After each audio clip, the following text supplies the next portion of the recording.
እሺ ሰላም እንዴት ነህ የክርስቶስ ዲቨስ ያው ሁሴን ሰላም ነክ አላህ አልሐምዱሊላህ እንዴት ነህ አለ ይመስገን ፈጣሪ አንጋር ያቀለ ሁሉ ሲፋሉ ዛሬ ደግሞ እንድጠይቅ ትፈቅዳለህ طيب كان تشوفني ቺቶኛ ነው ኮን ስለማንጋር الله وبركاته ማንጋር حالك انت يفتح ሁሉ ይቦን ገይ ዋን ጋሎ አሾጎሌ ሸው ሰላም አለይኩም السلام ورحمة الله እንዴት ነህ ሰላም ነው الحمد لله አንድ ጥያቄ አለኝ እሱ እንደው በመረጃ ብታስረዳ እኛን የተመለከተ ለምን እንታረከው ታረን ያላረኩትም እሺ ጥያቄያችሁ ምንድነው ራሱ ያደረገብኝ ነው እሺ አሁን አለ እንትን የሚላለና ሽርክ የሰራ ሰው قبل الحجه قبل البيان يكفي كسلمنا ይወጣል ያለ ሁጃ العذر بالجهل እሱ ጋር ይሰራም የሚባል አለ ትንሽ ውዝግብ የፈጠረ ነውና እንደው በከበረጃ አንፃር ተብራራለህ جزاك الله خيرا مرحبا اصله ሰውየው ሙስሊም ነው ይሰግዳል ይጾማል لكن وقع في الخطأ በስተት ላይ ወደቀ ወዲያው እንደወደቀ ሰውዬ ላይ ሁክም ይሰጥበታል ወይ ላ አይሰጥበትም ሁጃ ማቆም በዚያ በሰውዬ ላይ ግድ ነው ነብያችን ሰለላሁ ዐለይሂ ወሰለም በዘመናቸው ሰዎች ስተት ላይ ይወድቁ ነበር ወዳው ሁክም አይሰጡባቸው ነገር ግን ቆመው ያንን ነገር ያርማቸዋል ከዚያ ይታረማሉ አልታረመም ብሎ በዛው ሁጃው ቀርቦለት ሰውዬው አልቀበልም ያለ ሰው ግን ሁክሙ ይሰጥበታል ቁርአን የመጣው ለኢቃመት الحجة على الناس በሰዎች ላይ ሁጃን ለማቆም ነው አላህ Subhanahu Wa Ta'ala وما كنا معذبين حتى نبعث رسولا إله ورسلا مبشرين ومنذرين لئلا يكون للناس على الله حجة بعد الرسل وكان الله عزيزا حكيما يعني ግን بعموم ችግር የለውም بعموم حكم بالسد من وقع في الاستغاثة بغير الله سبحانه وتعالى فهو مشرك وتحكم كذلك على الفاعل بس على الفعل بسرعهم لا حكم تسداله الاستغاثة بغير الله سبحانه وتعالى شرك من استغاث بغير الله سبحانه وتعالى مشرك تلاله أما بالتعيين فإنه لا بد من إقامة الحجة عليه بتعيين جن هذا حكم لما استثمر سلاي سويان النجر بعلماء الضلالة تشولوا له نجلا وخاصة في هذا العصر الذي انتشر فيه علماء الضلالة كعلماء الأحباش والأشاعرة والصوفية وغيرهم من المبتدعة ويعني غر كثيرا من الناس በርካታ ሰዎችን ሸውደዋል ሽርኩን በተውሂድ አድርገው ቀርጸውለታል ስለዚህ በእነዛ ሰዎች ላይ ሄዶ ቀጥታ ሁክም ከመስጠት መጀመሪያ ሁጃ ደርሷቸዋል ወይ የሚለውን ማጣራት አለብን ያን እሺ ኢንሻአላህ በፕራይቬት እስኪ ልክልሃለሁ ማሻአላህ እሱ ይቅርታ እንደው እንዳላበዛብህ ብዬ ነው አፍዋን ሰዎች ሌላ ይስጥ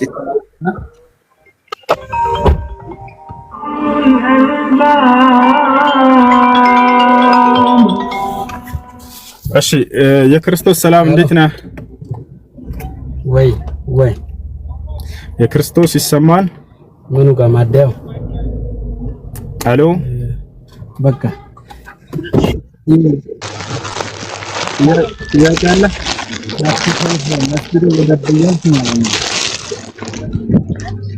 እና እዚህ ትንሽ የሚረብሽ ድምፅ ስላለ ነው ሞት ያደረኩት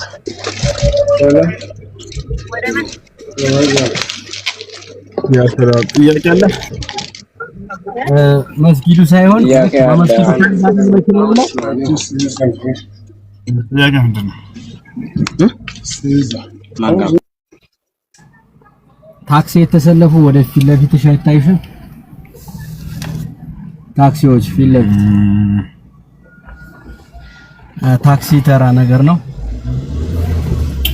እንዳንተ ሹፌር ነኝ በይው አተ መሆኑ ነው የሚያወጋው እሺ ጥያቄ አለ ይቀጥል ከሌላቸው እንውረድ አሰላሙ አለይኩም እኔ መኪና ይዤው ነው ጥያቄ አለኝ ጥያቄ ምንድነው እየወጣ ነው የኔ ባለቤት በፊት ክርስቲያን ነበረ መኪና ያለው ይሁን አስልሞ ንካሰረኝና ከዛ ቆይቶ ለቤተሰብ ጫና ብሎ ክርስቲያን ሆነ ድጋሚ ክርስቲያን ሆኖ ከእንደገና ለኔ ባል መሆን ይችላል ኒካ ይወርዳል ወይስ አይወርድም በከፈረበት ቀን ኒካሁ ወርዷል። الردة تبطل النكاح አይደለም እኔ በመስጊዱ በኩል ነው እየወጣሁ በከፈረበት ቀን ኒካሁ ወርዷል።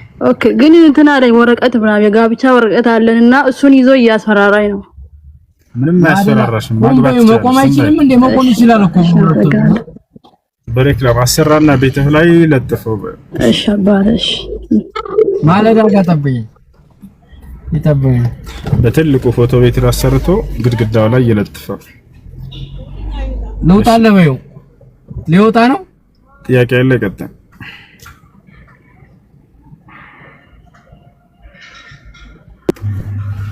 ሁሴን እንዴት ነህ? ደህና ነው ወይ? አለሁ እግዚአብሔር ይመስገን። እሺ ጥያቄ አለ? ዛሬ እኔም እንደው እስቲ ልጠይቂ። እሺ ጥያቄ ምንድነው? ቀጥለ ክርስቶስ። ኦኬ ማታም ደግሞ ጥያቄ ነበረኝ ግን ኮሜንቱን እንትን አድርጋችሁ አወጣችሁኝ። እንደሱ ኮሜንት አድሚን ያዙት። ጥያቄ ምንድነው? የክርስቶስ ሆይ ጥያቄ ምንድነው? የኔ ጥያቄ ለምሳሌ ብዙዎች አንተን እየጠየቁ ነው፣ አንተም ደግሞ የብዙዎችን መልስ እየመለስክ ነህ። እኔም ልጠይቅ። ለምሳሌ አንተን ወይንም የሙስሊም ሃይማኖት የእስልምናን ሃይማኖት ተከታዮችን በራሳችሁ ጊዜ በእግዚአብሔር ፊት የሚያቆም ጽድቅ አለ ወይ? ምንድነው ልጄ? ምንድነው እግዚአብሔር? ኦኬ ምንድነው እግዚአብሔር?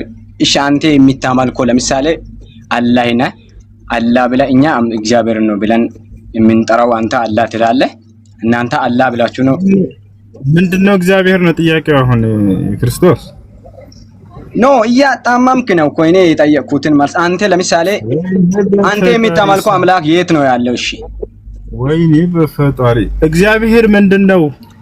አንተ አንዱ አምላክ ብለህ የሚታመልከው በአንዱ ፊት ለምሳሌ እኔ እግዚአብሔር የሚባል አምላክ አላውቅም። በዚህ ማንን ነው የምታመልከው? አትናታ ችግር የለውም እኮ እየተጫወተን እኮ ለእውነታ እንጂ ለሃይማኖት አይደለም የቆመ ነው። አንተም አሁን ወደ መልሱ ግባ። እግዚአብሔር ምንድነው? እሺ አንተ የምታመልከው ማንን ነው? እኔ ማን ብዬ ልጥራስ? በእናንተ ሃይማኖት ማን ተብሎ እንደሚጠራ አላውቅም። እሺ በቃ እሺ አላህ። ኦኬ በአላህ ፊት በራሱ ጽድቅ ወይም በራሴ ጽድቅ እንድትቆም የሚያደርገው ጽድቅ አለ ወይ? በዚህ ዓለም ሆነ በራሴ ጊዜ ለምትፈልገው ነገር ለመጠየቅ በራሴ ጊዜ በአላህ ፊት ቆማ የሚጠይቀው ጽድቅ አለ ወይ? አለ። ኦኬ እሺ አለ ብለሃል። እኔ ግን ለኔ ጽድቅ ከክርስቶስ ውጪ በራሴ ጽድቅ እንደሌለኝ አምናለሁ። እና አንተ አለ ብለሃል። የሃይማኖት ወይ ምን አመጣ ስለ ክርስቶስ? ስለ አላህ ጠየቅከን፣ መልሱን ሳትሰማ ሳትረዳ። እኔ ግን በክርስቶስ ጽድቅ አለ። ስለ ክርስቶስ ደግሞ እናወራለን። ኦኬ ቅድም እግዚአብሔር ብዬ ስጠይቅህ ጊዜ እግዚአብሔርን ስላነሳ አትጠይቀኝ። እግዚአብሔርን ስላንተ አምላክ ንገረኛ። አሁን ስለ እስላም ጨርስና ከዛ ደግሞ ስለ ክርስትና እናወራለን። ገብቶሃል አይደል? ኦኬ ይሄ ነው። እሺ አለ ብለኛል። እንዴት? ለምሳሌ ሰው በዓለም እስካለው ድረስ ኃጢአተኛ ነው። ኃጢአቱን በምን ሸፍና ነው በአላህ ፊት በጽድቅ የምትቆመው? አላህ ኃጢአትን አያውቅም። በእርሱ በአላህ ማመንና እርሱ በእርሱ በማመናችን ችግር የለውም። ውስጥ ነው እሺ እርሱ ባዘዘን ትእዛዛት በመሄዳችን ምክንያት አላህ በቁርአን ላይ ሲናገር ምን አለ መሰለህ? قد أفلح المؤمنون على አማኞች በእርግጥም ዳኑ ብሎ መዳናችንን ሁሉ አረጋግጦልናል። የዳነው በምንድነው ከተባለ በማመናችን ምክንያት እርሱ ባዘዘብን መንገድ በመሄዳችን ምክንያት የዛኔ ድነናል ማለት ነው። ይሄ ነው። እሺ ኦኬ የሚያቆመኝ ጽድቅ አለኝ ብለኛል። ኦኬ ይሄ ጥያቄ እኔን አያገባኝም፣ ግን አትቆምም ብዬም አልፈርድም። አንተ ጸድቀሃል። አንተ በክርስቶስ ጻድቅ ነኝ በራሴ አይደለም። ከምንድነው የጸደቀው? እንዴት ጸደቅክ አንተ? እንዴት ጸደቅከኝ ካልክ ከዘላለም ሞትና ከኃጢአት ሞት። ኃጢአት የትኛው ኃጢአት? ኃጢአት ማለት የሰው ልጅ መጀመሪያ የሆነ አዳም በእግዚአብሔር ፊት ከገነት ከመባረሩ የተነሳ በሰውና በእግዚአብሔር ወይንም አንተ አለ ብለህ በሚታመልከው መሃል ጥላቻና ስለ ክርስትና ስታስረዳ አላህ የሚለውን ፍታሽ ወይ አንድ ናቸው ብለህ ከመንክ ችግር የለው። ቆይ አንዴ ለአንተ አላህ ብለህ አስረዳ መጽሐፍህን ይዘህ ስለ እምነትህ። እሺ ልክ እኔ ቅድም ስለ እምነቴ ማስረጃ ሰጥቼ እንዳስረዳሁት እኔ እኮ ስለ ራሴ ሃይማኖት አንተ ሲጠይቀኝ ይመልሳለሁ እንጂ ስለ ራሴ ሃይማኖት ለአንተ አላስረዳም። አላህ ብለህ የምትጠራው ምናምን ብለህ አትበል አልኩህ። ይኸውልህ እግዚአብሔር ብለህ ጀመርክ አይደለ? አስረዳ እምነትህን። ችግር የለም። እኔ አላህ ብዬ ለመጥራት የመጀመሪያ ቀን ስለሆነ እኮ ነው። እሺ በቃ ችግር የለም። አሁን ተውና አላህ የሚለውን እምነትህን በመጽሐፍህ በማስረጃ ልክ እንደኔ እየጠቀስክ አስረዳ። እሺ ኦኬ። አንተ አላህ እያልክ ሂድ፣ እኔ ደግሞ እግዚአብሔር ብዬ እነግራለሁ። አትናደድ፣ ችግር የለም። በፒስ አትናደድ የሚለውን ቃል ተው ዘለቀ። ዝም ብለህ ማስረጃህን አስቀምጥ ብቻ ነው የተባልከው። ኦኬ እሺ። ሌላን ጥያቄ ልጠይቅህ። ቆይ መቼ ጨረስክ? መጀመሪያ እኔ እኮ አንተ ከምንድን ነው የዳንከው? እንዴት ልትድን ቻልክ? ዘላለም ሞት። የትኛው ነው የዘላለም ሞት?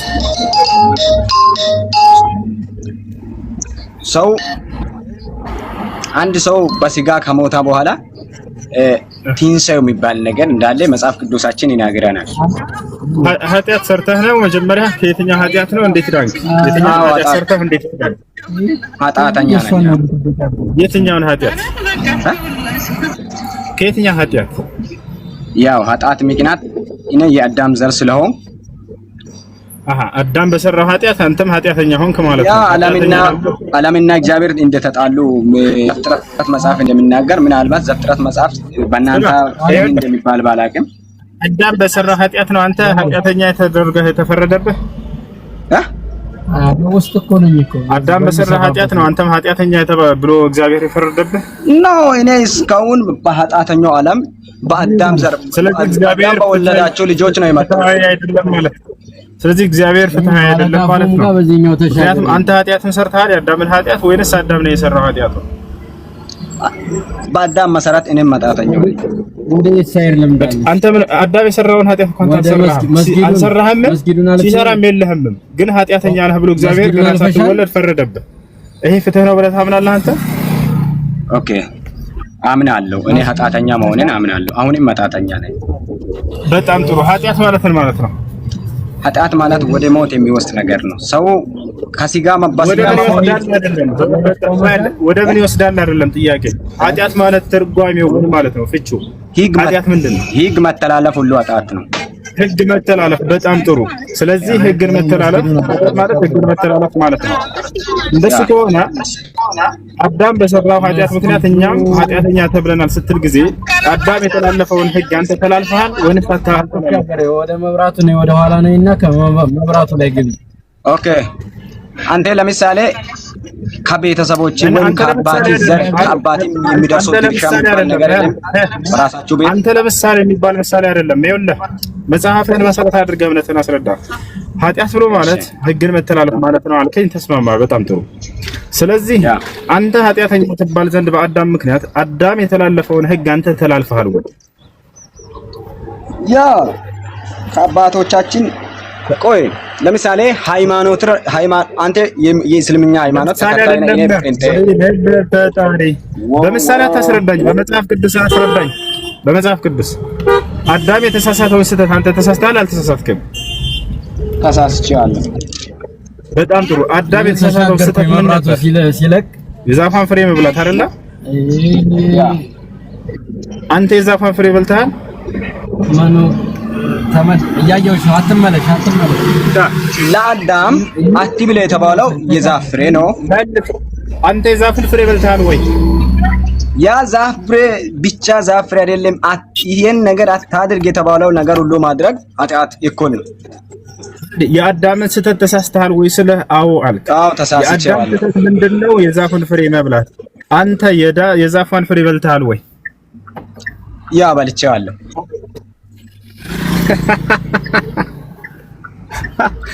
አንተ በገነት ውስጥ ነበርክ ከአዳም ጋር የዛፏን ፍሬ በልተሃል ነበር?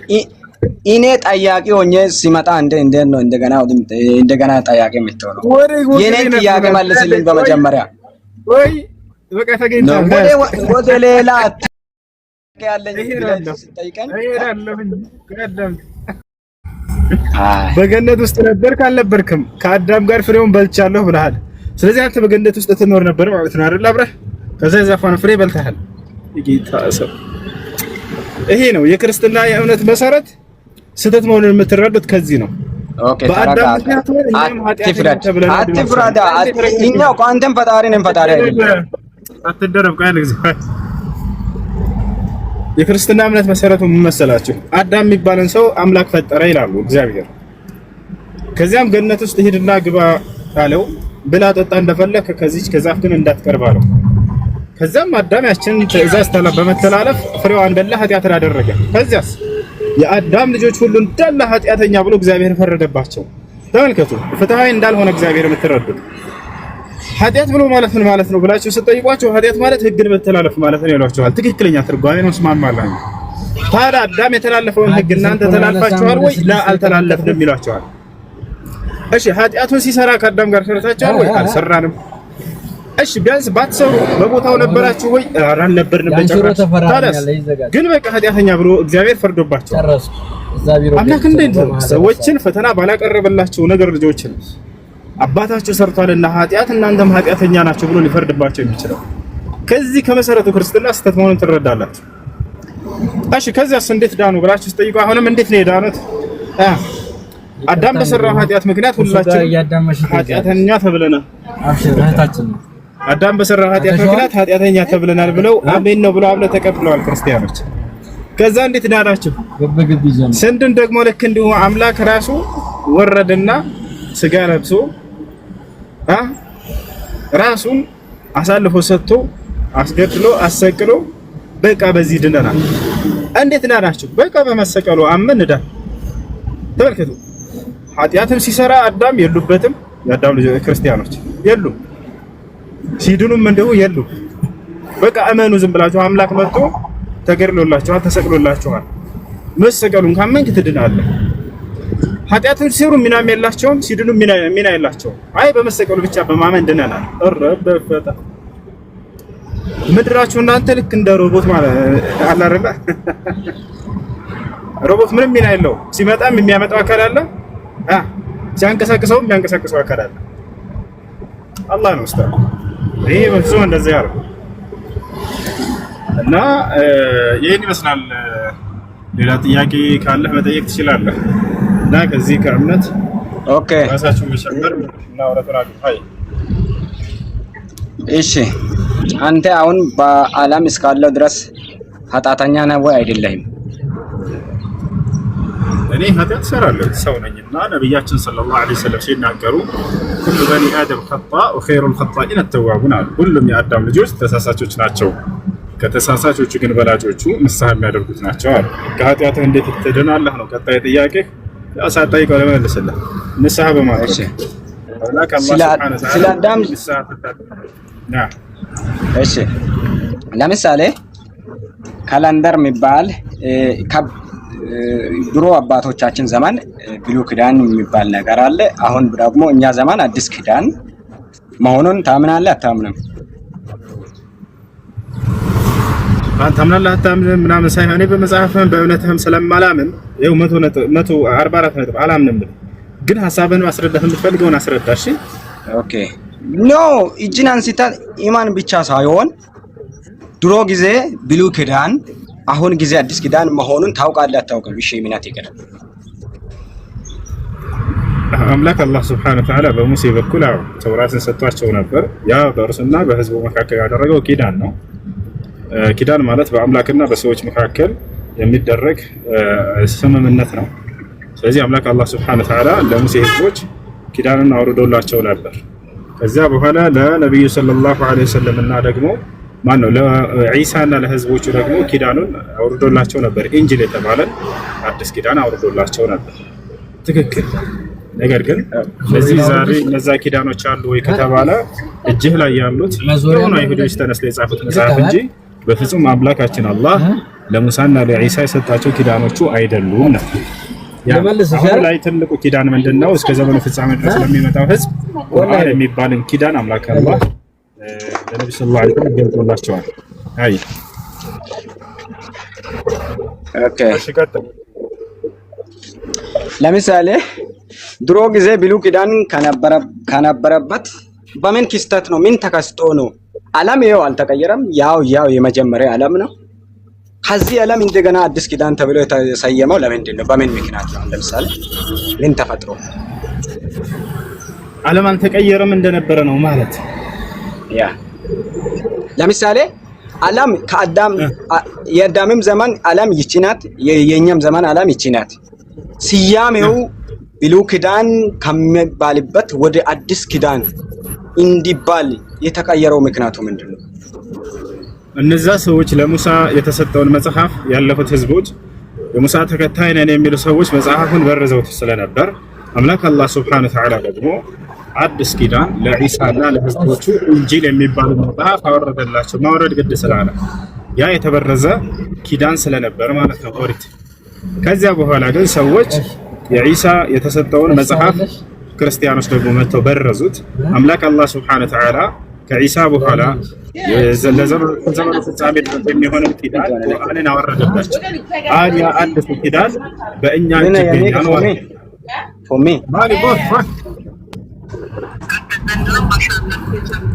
እሺ ኦኬ እሺ ሰዎች በብሉይ ኪዳን ዘመን ለእግዚአብሔር መስዋዕት እንደሚያቀርቡ ታውቃለህ? መስዋዕት ይቀርብ ነበር። አሁን እኮ እናቀርባለን መስዋዕት፣ ችግር የለም። ያ መስዋዕቱ በአዲስ ኪዳን ዘመን የቆመበት ምክንያቱ ምንድነው? ለምሳሌ ያኔ ሰው ልጅ ለእግዚአብሔር ደም ያለበትን ነገር አምጥቶ ከራሲ ጽድቅ ይቅር ይበልጥ እንኳን ደም ያለበትን ነገር እየረጫ በብዙ መንገድ ለእግዚአብሔር ይሰዋ ነበረ። አሁን ግን በአዲስ ኪዳን እኛ በራሳችን ጽድቅ ብቻ ወይም በራሳችን ቅድስና እንደ ሃይማኖታችን በእግዚአብሔር ወይም እናንተም በአላህ ፊት እኛም በሃይማኖታችን ፊት በእግዚአብሔር ፊት ቆመን ያለንን አገልግሎታችንንና ለምንፈልገው ነገር የመጠየቅን ድፍረት ያገኘነው ምክንያት ያኔ የነበረው መስዋዕትነት የቆመበት ምክንያት ያ ምንድነው? አልቆመም። እስከ ዘመኑ ፍጻሜ ድረስ መስዋዕት አለ። መስዋዕት እናቀርባለን እኛ። አንተ ግን ሐሳብህ ምንድነው? አምላክ ኢየሱስ ክርስቶስን ቤዛና መስዋዕት አድርጎ በቃ በሱ ላይ አድርጓል ትፈልገህ ነው። አምላክ የትኛውን ቦታ በመጽሐፍ ቅዱስ ላይ የሰው ደምን አይፈልግም። ደም መጣጭ አይደለም አምላክ። የሰው ደም አይፈልግም አምላክ።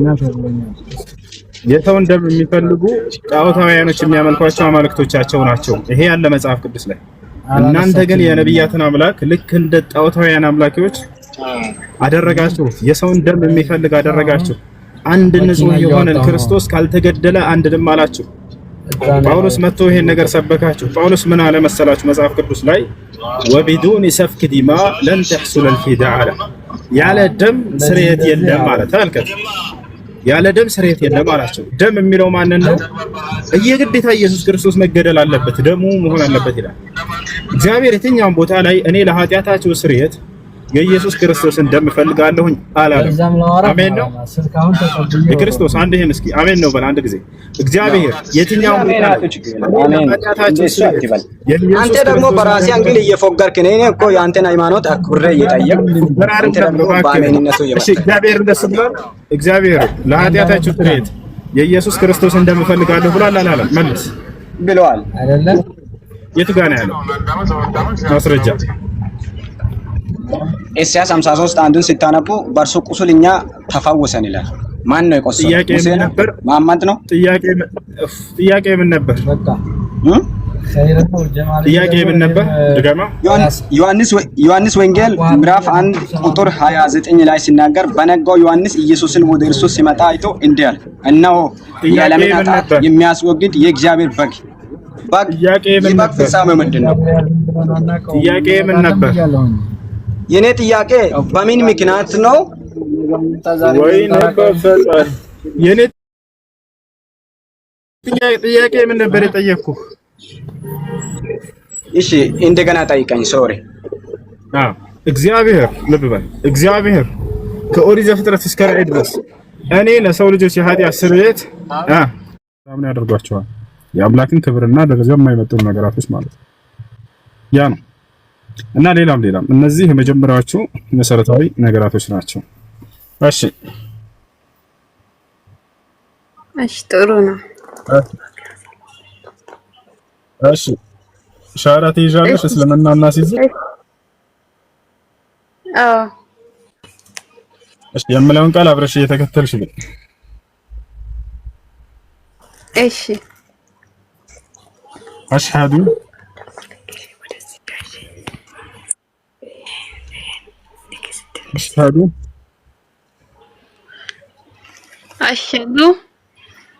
አላህ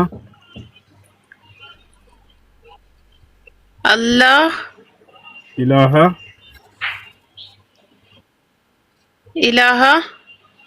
ኢላላህ ወአሽሃዱ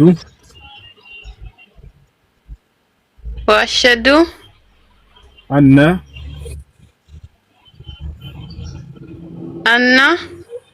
ሙሐመደን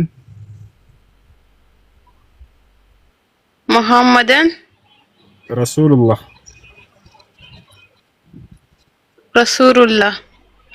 ማሻአላህ። ከዚህ በኋላ ሙስሊም ሆነሻል። አሁን ያልሽው ቃል የሸሃዳ ቃል ወይም የምስክር ቃል ይባላል። አንድ ሰው ወደ እስልምና ሃይማኖት ሲገባ ጊዜ የሚሰጥ የምስክር ቃል ነው። ትርጉሙ አሽሃዱ አን ላ ኢላሀ ኢለላህ ማለት እነሆ ከአላህ በስተቀር በእውነት የሚመለክ ሌላ አምላክ የለም ብዬ መሰክራለሁ ማለት ሲሆን ወአሽሃዱ አነ ሙሐመድን ረሱሉላህ ማለት ደግሞ ሙሐመድም የአላህ መልእክተኛና ነብይ ናቸው ብዬ መሰክራለሁ ማለት ነው። አንድ ሰው እስልምናን ከተቀበለ በኋላ ምን ማድረግ ይጠበቅበታል ወደሚለው ስንመጣ አንደኛ ሸዋር ይወስዳል። ሸዋር የሚወስደው ለምንድን ነው? ለሶላት ራሱን ዝግጁ ያደርግ ዘንድ ከዚህ በኋላ ሶላት የሚሰግድበት ጊዜ ነውና ማለት ነው። እሺ ስምሽ ማን ነበር? ሚሚ። እሺ እንደሳለ ወላሂ ባመጣ። እሺ ስምሽ ከዚህ በኋላ መቀየር ከፈለግሽ ግዴታ አይደለም፣ ግን መቀየር ከፈለግሽ ኢክራም ብለንሻል። እሺ ወይንስ ሌላ ስም እንስጥሽ? ምረጫች። ኢክራም፣ ሀያት፣ ሱመያ፣ ሰሚራ፣ ሰዓዳ። አረቦች ቀይሮ ሳራ ይላል።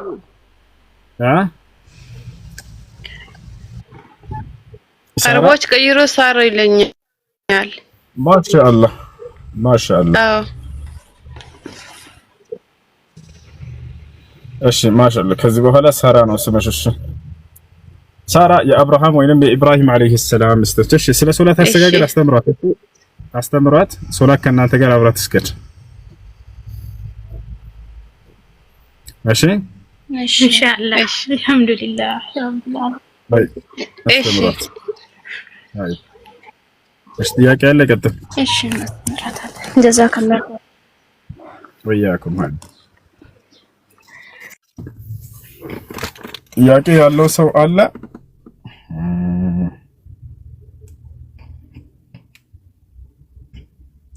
እሺ ከሌላችሁ አድምኖች ሌላ ሰው አስገቡ። እሺ እኔ ልጠይቅ።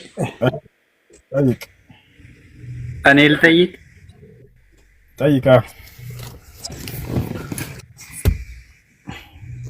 ከጎግል ምናምን የሚማሩት ነገር ማለት አንዳንዴ ጎግል የዋሽ አይዋሽ እንጃ ብቻ ስንጠይቀው ይናገራል። ይሄ ነገር እንዴት ነው ማለት ዑለሞች ምናምን ፈተዋ የሰጡበት የለም?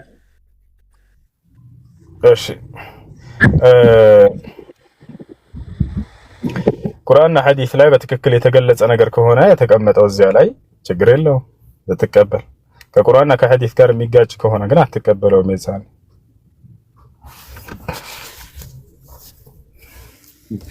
ሁለተኛ ጥያቄ ደግሞ ጎግል አለይሂ ሰላም አንዳንዴ እውነት ሊናገር ይችላል፣ አንዳንዴ ደግሞ የተሳሳተ ነገር ሊናገር ይችላል።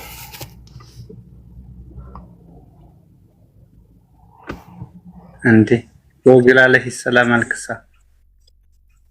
ብፁዕ ወቅዱስ አቡነ ጎግል ተሳስቼ ነው።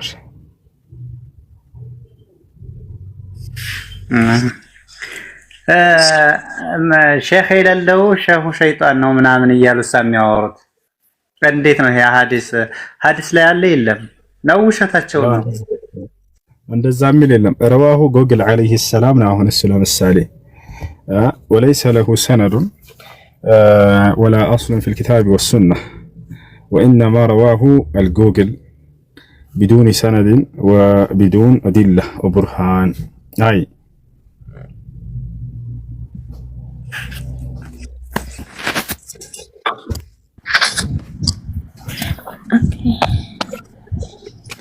ሰላም አለይኩም።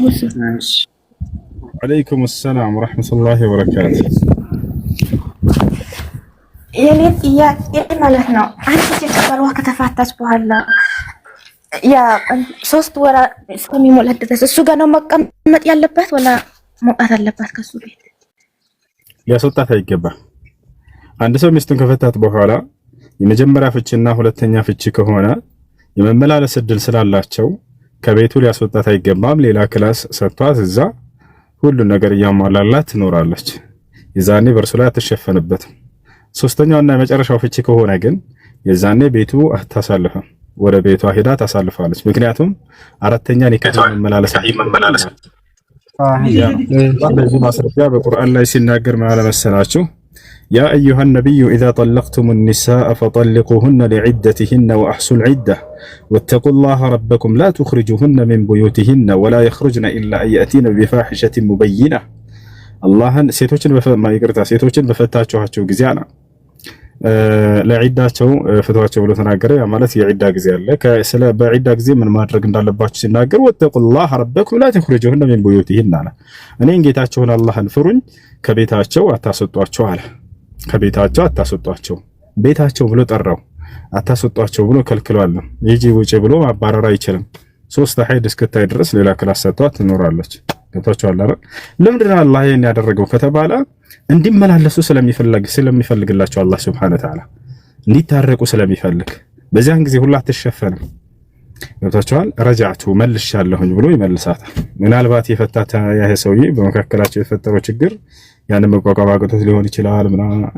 ስለዚህ እንዲመላለሱ ይፈልግላቸዋል አላህ Subhanahu Wa Ta'ala። እንዳጠቃላይ በዒዳ ጊዜ ሊያስወጣት አይገባም። እርጉዝ ሆና ቢፈታተም ልክ እንዲሁ እስክትወልድ ድረስ እዛው ሊንከባከባት ይገባል እና ሁሉን ነገር ያሟላላታል ማለት ነው።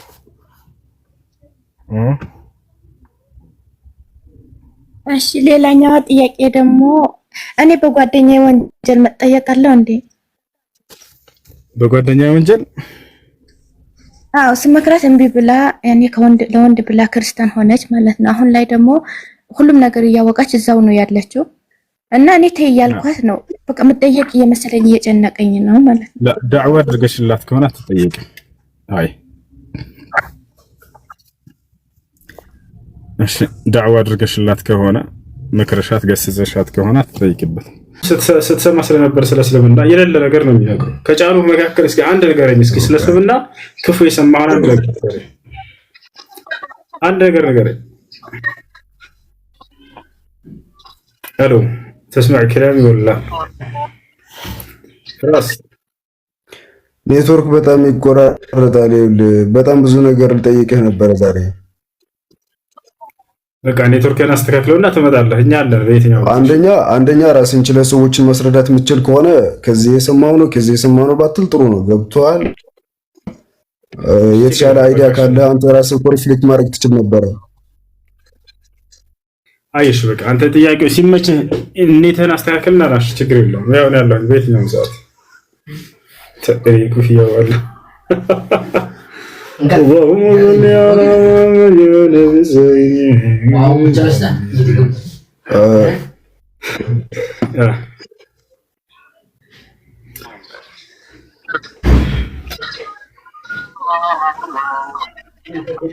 والله العظيم ولا بتكلم استوشي نوم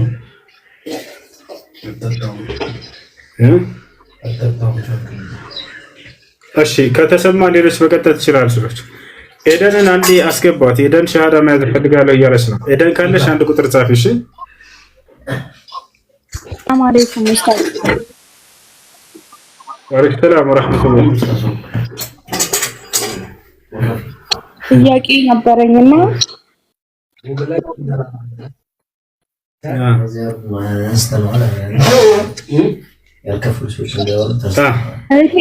እህቴ በቅርብ ነበር ያገባችውና ከዛ ከባለቤቷ ጋር አልተስማሙም።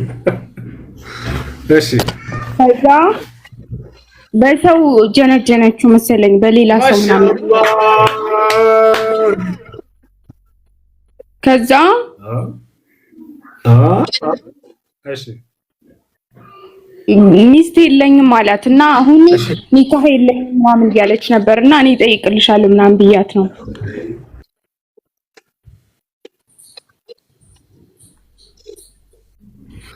ድጋሚው ሚስት የለኝም እያለ እሺ፣ ኮሜንት ላይ ጓደኛዬ ሻሃዳ መያዝ ትፈልጋለች አስገባ እያለች ነው። ስለዚህ አድሚኖች ያስገቡላት። እሺ ምንድነው ያልሽው? በሌላ ሰው ወይም በሌላ ሰው አካውንት አድርጋ ጀነጀነችውና ሚስት የለኝም ምናምን አላት መሰለኝ። ከዛ በቃ እኔ ኒካህ የለኝም ምናምን ስትል አይ እኛ ምንም ዑለማ አይደለንም እጠይቃለሁ ምናምን ብያት ነው። እሺ ሚስት የለኝም ያለው ሰውየው ለሁለት ይከፈላል። ኒካህን ለማውረድ አስቦና ለይቶ ከሆነ ይሄን የተናገረው ኒካሁ ይወርዳል። ኒካህን ለማውረድ ሳይሆን ግን አውቆ ዝም ብሎ ለማዋሸት ከሆነ የዛኔ እንደ ውሸት ላይ የሚቆጠረው ወንጀለኛ ነው። ለወንጀሉ ተውበት ማድረግ ነው ያለበት። እሺ ኮሜንት ላይ እምነኝ የምትለዋ ልጅ ሻሃዳ የሚስዋል አስገቡኝ ያለች ነው። እኔ ማስገባት አልችልም። አድሚኖች አስገባት። አድሚኖች እምነኝ የምትለውን አስገባት። አሰላሙ አለይኩም። አንድ ሻሃዳ የሚይዘው እናስቀድማቸው። የገባለ ሻሃዳ የሚይዘው ካንተ አሰላሙ አለይኩም። ወአለይኩም ሰላም። እርግቧ የምትል የቲክቶክ አካውንቷ እርግቧ ከስር ሳባት እሷ ናት ሻሃዳ የምትይዘው። እርግቧ የሚል አካውንት ከታች ቁጥር ጻፊ ከታች ካለሽ የሆነ ቁጥር ጻፊለትና ይሳብሽ። እሺ እርግቧ ቁጥር ጻፊ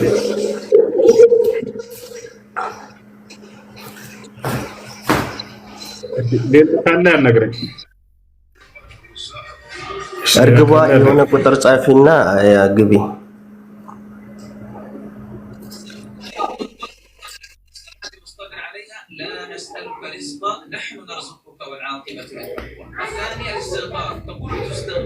እሺ እንትኖች ካላቸው አድሚኖች ካላቸው አስገባቸው።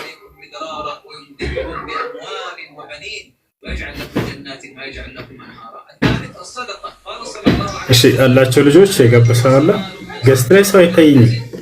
ምክንያቱም ታባት እርግቧ የሆነ ቁጥር ጻፊና ሂሳብሽና ግቢ።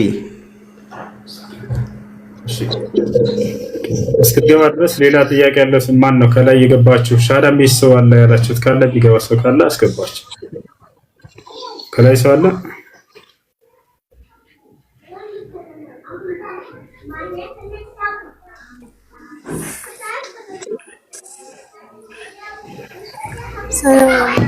እሺ ወአለይኩም ሰላም። እሺ አንድ ጊዜ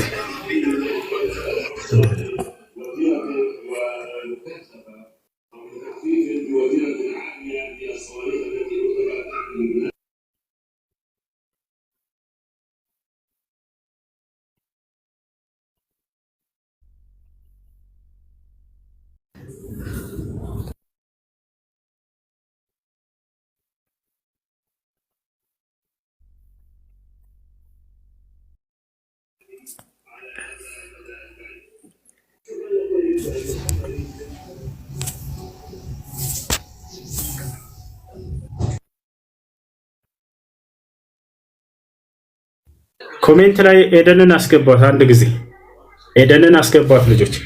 እሺ አድሚኖች ካላችሁ ኤደንን አስገባት። ሻሃዳ በያዝ የሚፈልግ ሰው ካለ ያናግረኝ። አሁን ገስት ላይ ሰው አይታይኝም። እርግቧን መታለች፣ አስገባት። አድሚኖች ሻሃዳ መያዝ የሚፈልግ ሰው አለ ያናግረኝ። አለ ልጆች ለምን ታባት አድርጉም? ገስት ላይ ሰው አይታየኝም። እሺ ኤደን ገብተሻል። ሰላም ነው? እንዴት ነሽ?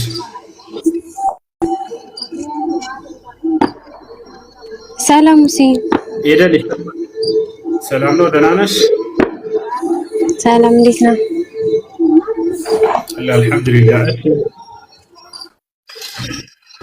ሻሃዳ መያዝ ፈልጌ ነበር። እስልምናን መቀበል ወስነሻል የሚለውን ቃል አብረሽ እየተከተልሽ በእሺ እሺ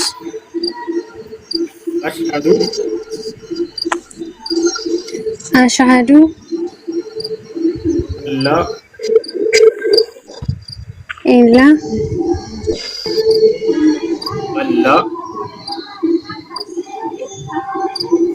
አላ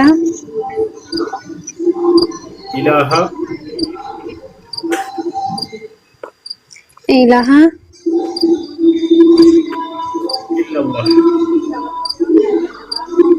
ኢላላህ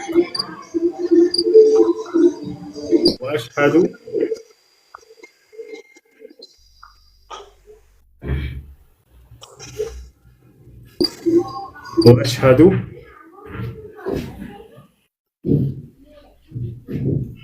አድሚኖች ምን ታደርጋቸው?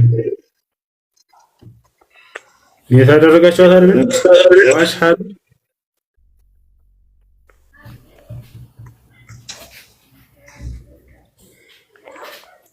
ወአሽሀዱ ይሰማል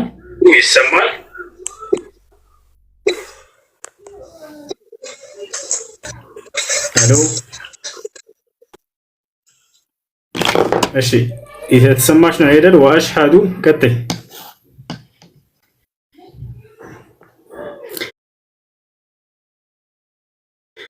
ኔትወርክ አስወጥቷታል። ስትመጣ ጊዜ አስገቧታል ብለሽ እሺ።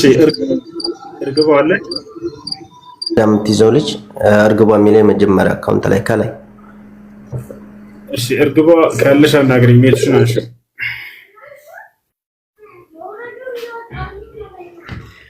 ይሰማሻል? እርግቧ እንትን አንሱላት፣ ኔት አንሱላት።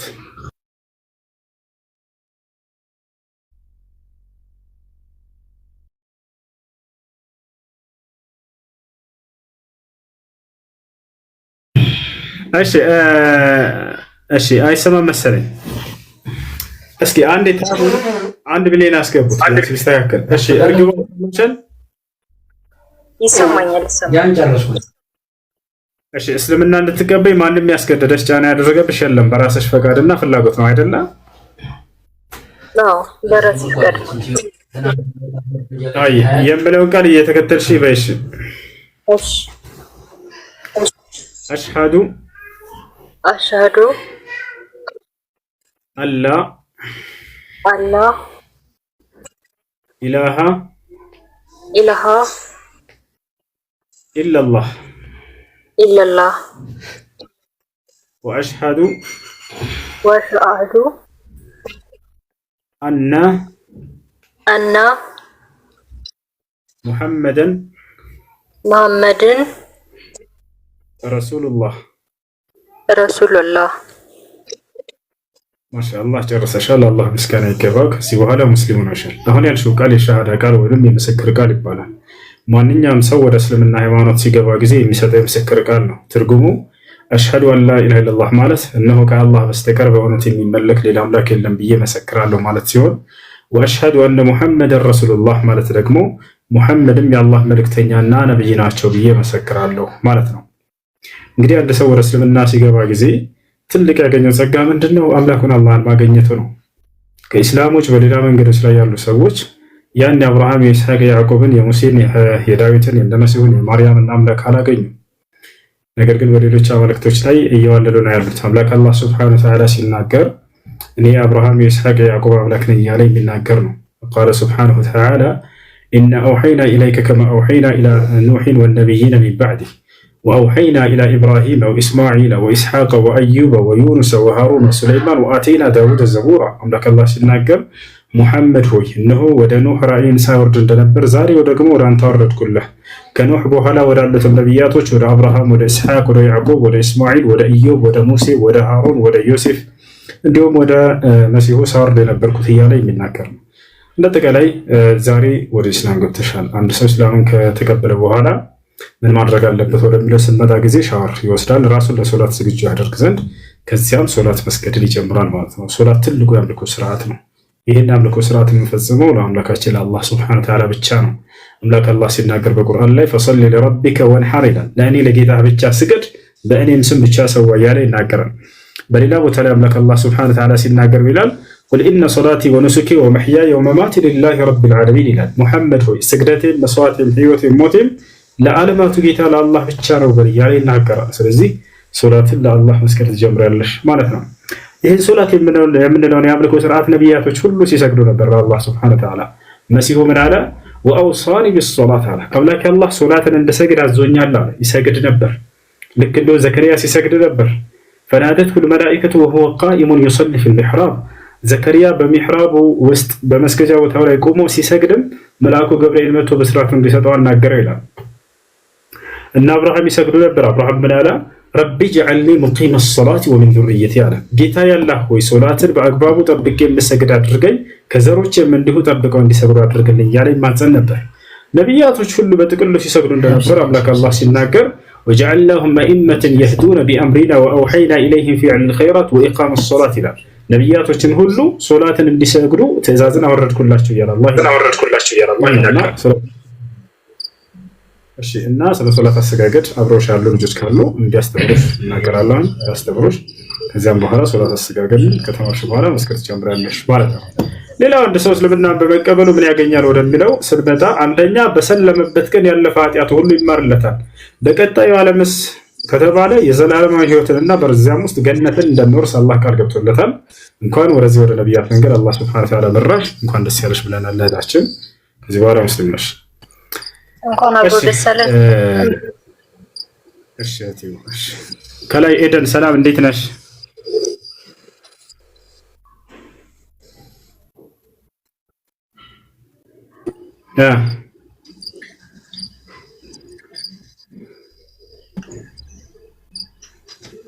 ኤደን አለሽ? ሰላም እንዴት ነህ? ደህና አልሐምዱሊላህ። ደህና ነሽ? ቅድም ሸበካ ነበር ያስወጣኝ። እሺ ያው እናውቃለን። እሺ ከዚህ በፊት ሙስሊም ነበርሽ ወይስ አይደለሽም? አይደለሁም። ኦኬ እሺ። የምለውን ቃል አብረሽ የተከተልሽ በእሺ። ኦርቶዶክስ ነበርኩ። አይሽ የምለውን ቃል አብረሽ የተከተልሽ በ አሽሃዱ አሽሃዱ ላ ኢላሃ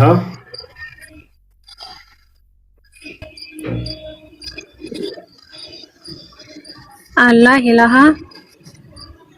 ኢላላህ ኢላላህ ወአሽሃዱ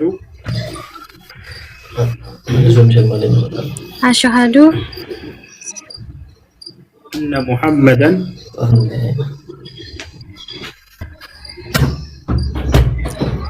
እነ ሙሐመድን አነ ሙሐመደን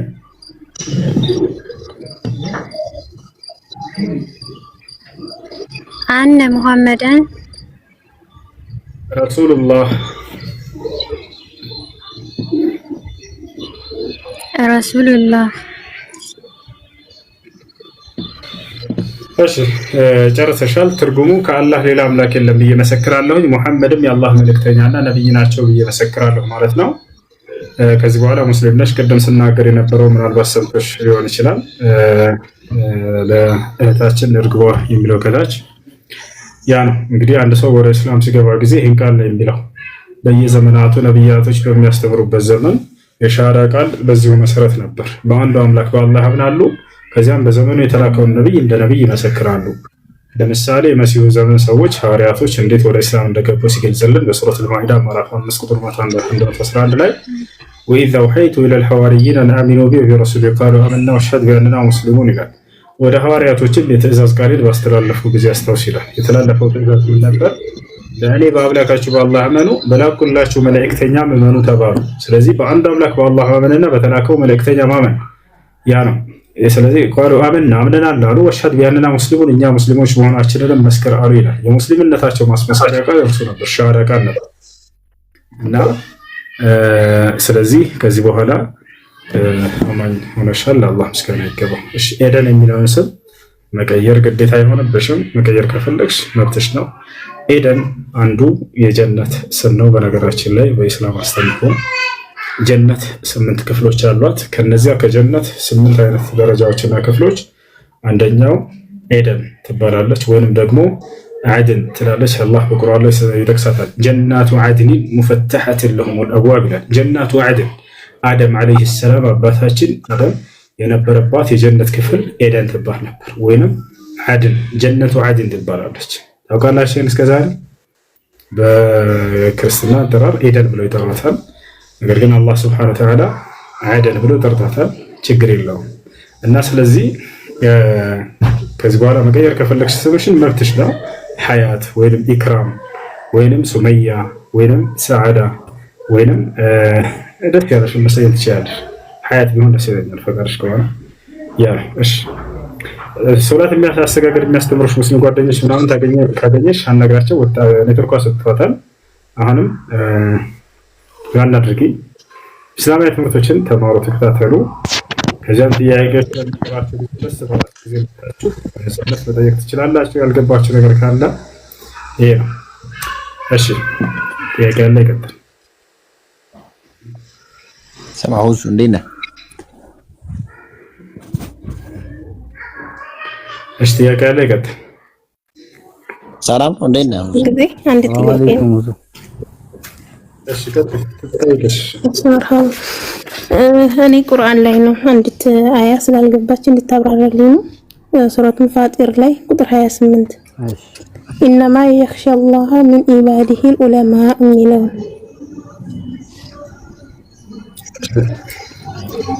የኽሸላህ የሚለው አልገባኝም። እሱ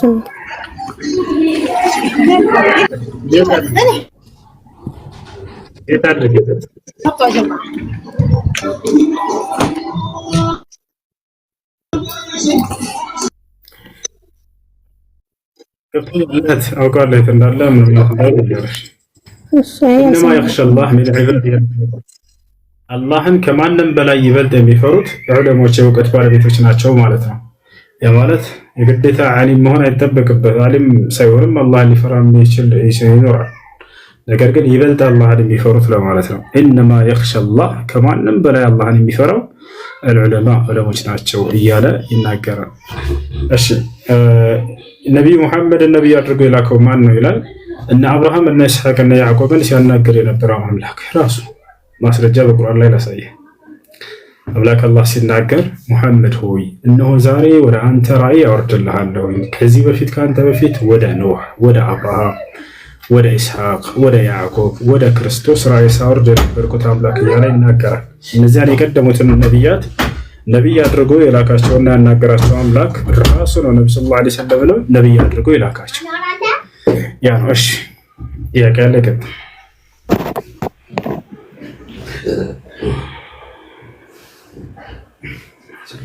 ጥያቄ ያለ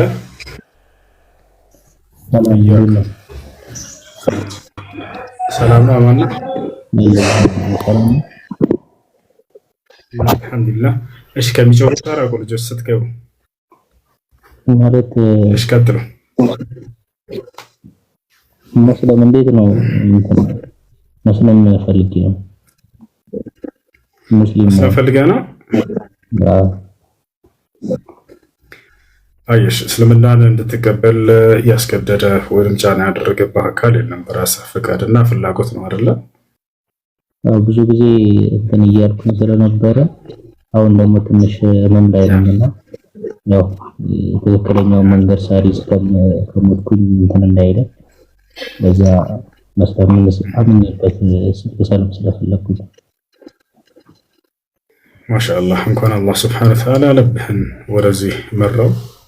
ነቢያችን ሰለላሁ ዐለይሂ ወሰለም መን ካነ አኺር ከላሚሂ ላ ኢላሃ ኢለላህ ደኸለል ጀና ብለዋል። የመጨረሻ ህይወቱ ላይ ከመሞቱ በፊት እስልምናን ተቀብለው የሞተ ከአንድ አምላክ ከአላህ በስተቀር በእውነት የሚመለክ አምላክ የለም ብሎ የመሰከረ ሰው ከህልፈቱ በኋላ ወደ ገነት ቀጥታ ይሄዳል ብለው መስክረውለታል። እንዲህ አይነት ሰው ነቢያችን ሰለላሁ ዐለይሂ ወሰለም አጎታቸው ጣረ ሞት ላይ ሳለ ሄዱና ቤቱ ሊጠይቁት አማኝ አልነበረም። ያ ዓም ቁል ላ ኢላሃ ኢለላህ ከሊመተን ወሐጅ ለከ ቢሃ ዒንደላህ አሉት። አጎቴ ሆይ እስልምናን ተቀበል፣ ላኢላሃ ኢለላህ በል፣ የሻሃዳ ቃል ያዝ፣ ነገ የትንሣኤ ቀን የፍርዱ ቀን አማኝ ነበር ብዬ እንደመሰክርልህ ከአምላኬ ፊት ብለው ተናገሩት። ስለዚህ የምለውን ቃል አብረህ እየተከተልክ ከኔ ጋር ትላለህ።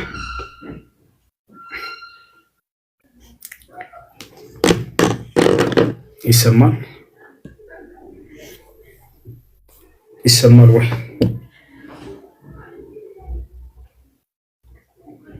እሺ፣ ኔትወርክ ይቆራርጣል መሰለኝ። ይሰማል?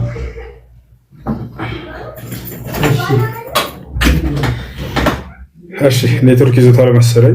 ኔትወርክ ከለቀቀልህ መቀጠል ትችላለህ። እስከዚያ ድረስ ሌሎች ጥያቄ ያላችሁ ቀጥሉ።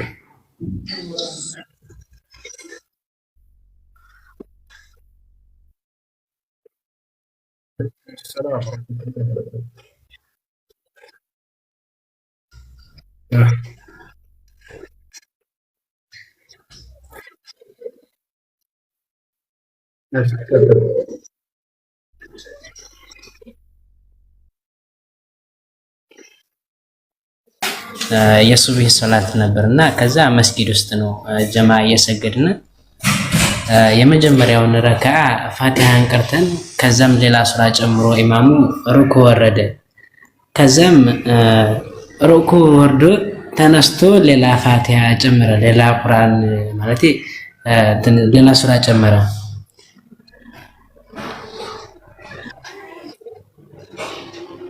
ይሰማልና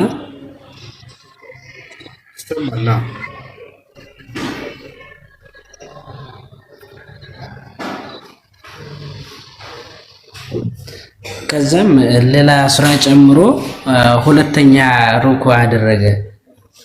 ከዛም እኔ ግራ ገባኝና እኔ ከኢማሙ በጣም መራቅ ብዬ ነበርና የሰገድኩኝ የነበረው እሱ ሩኩ ሁለተኛ ሲያደርግ እኔ ቀጥታ የወረድኩት ወደ ሱጁድ ነው ታውቃለህ። እና በዚህ ጉዳይ እንድታብራራልኝ ፈልጌ ነው። ገባኝን ጥያቄ ወንድም የሰገርን ነበረ። ከዛ የመጀመሪያው ረካ ላይ ነን። ፋቲሃን ቀርቶ ሌላ ሱራ ጨምሮ ሩኩ ወረደ ሰውየው ኢማሙ ማለት ነው። ከሩኩ ተነስቶ ሌላ ሱራ ቀረ። ሰሚ አላሁ ሊመን ሐሚዳ ብሎ ሌላ ሱራ ቀርቶ ሁለተኛ ደግሞ ሩኩ አዎ ያስተጋገደ ማን ጋር የሚረብሽ ድምፅ ያለው አለ? አድሚን የለም እንደዚህ ቤት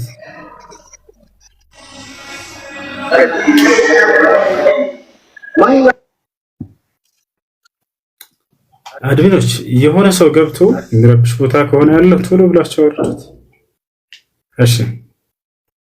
እሺ ጥያቄ ሙሐመድ ነብይ አድርጎ የላከው ማን ነው? በማስረጃ ነገሩኝ። ኔት የለኝም እንዳልገባ።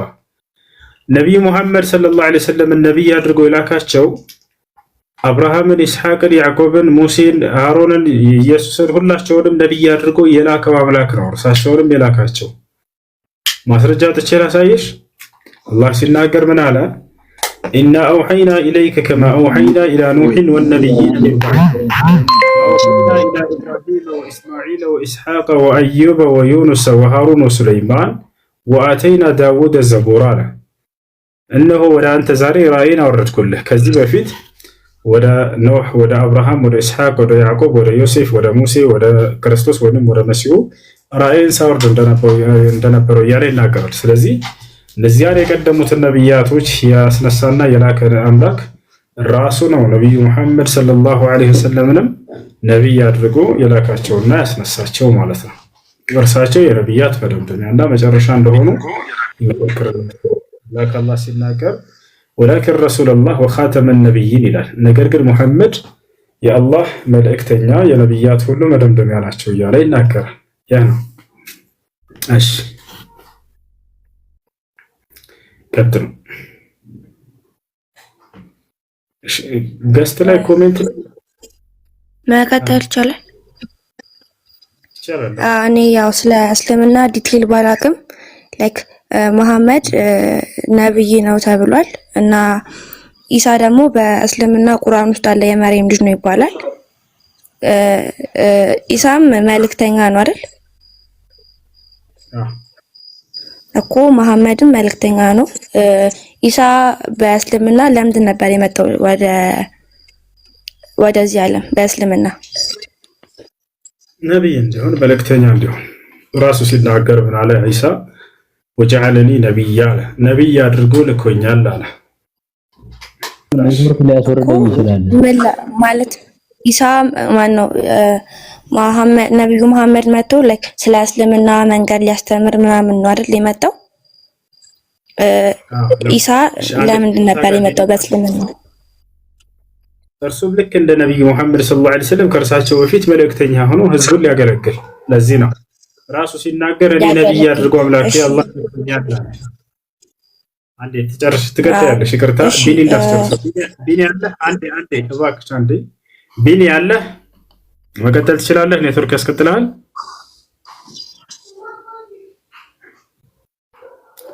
ቢኒ አለህ ወይ?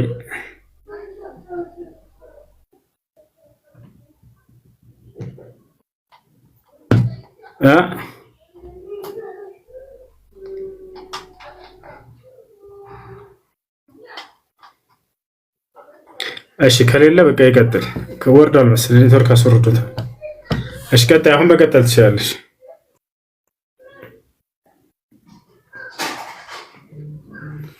ገስት ላይ ሰው አይታየኝም። እሺ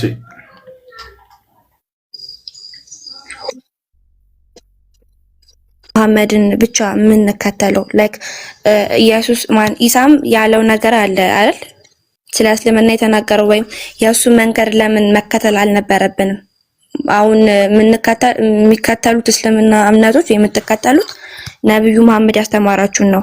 ኢሳ ያስተማራችሁን ለምን አትከተሉትም? ላይክ ሁለቱም ከአላህ የተላኩት አይደል? እንከተላለን። ይኸውልሽ የኢሳ ትምህርቶች በቁርአን ውስጥ ይገኛሉ።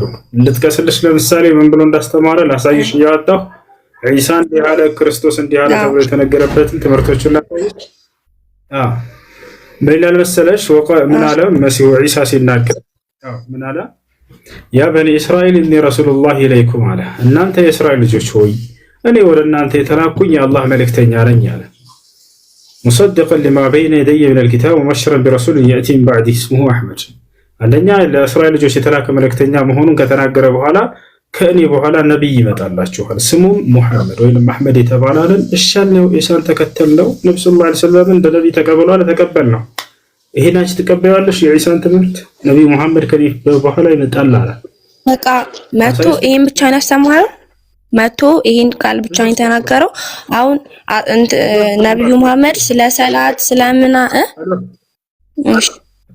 ስለ ሶላት ማስተምሯል። ታላሳይሽ ነው ችግር የለውም። ኢሳ ምን አለ? ስለ ሶላት ሲናገር ወአውሲኒ አስተምሯል። ሶላትን እሰግዳለሁ እያለ አስተምሯል ህዝቦች። ምን አለ መሰለሽ? ኢሳ ሲያስተምር ወአውሳኒ ቢሶላት አለ። አምላክ ያላህ ሶላትን እንድሰግድ አደራ ብሎኛል፣ እሰግዳለሁ ይል ነበር። ዘካን ቢሰጥ ተከለኛ ትምህርት ቁርአን ላይ ላሳይሽ። ቁርአን ላይ እንደሱ ተናግሯል። ላሳይሽ ላውጣና እያሳየሁሽ ሳይሻ ኢሳ ሶላት ይሰግድ ነበር፣ ይሰግድ ነበር። ከኔ በኋላ ሙሐመድ የሚባል ነብይ ይመጣል ብሎ ነበር። እኔ ነብይ ነኝ ብሎ አስተምሯል። እኔ አላህ መልእክተኛ ነኝ ብሎ አስተምሯል። አላህን በብቸኝነት ተገዙ፣ የኔም ጌታ ነው፣ ባካችሁ እርሱን ብቻ አምልኩ ብሎ አስተምሯል። ይሄ ሁሉ አሁን አውጥቼ ላሳይሽ ነው። እሺ ስለዚህ በኦርቶዶክስ ማለት በእኛ እምነት ያለው ኢየሱስ ክርስቶስ እና ኢሳ አንድ አይደሉም ማለት ነው። ለከይን ነው እየነገርኩኝ እንሄዳለን። ወደ ነዛዘሩ ደግሞ እንሄዳለን። ችግር አሁን ግን ይሄንን ላሳይሽ ስላልሽ ላሳይሽ እኮ ቁርአን ላይ ተጻፈው ቁርአን ተወና ወደ መጽሐፍ ቅዱስ አይ መጀመሪያማ አሳየኝ እኮ ላሳይሽ።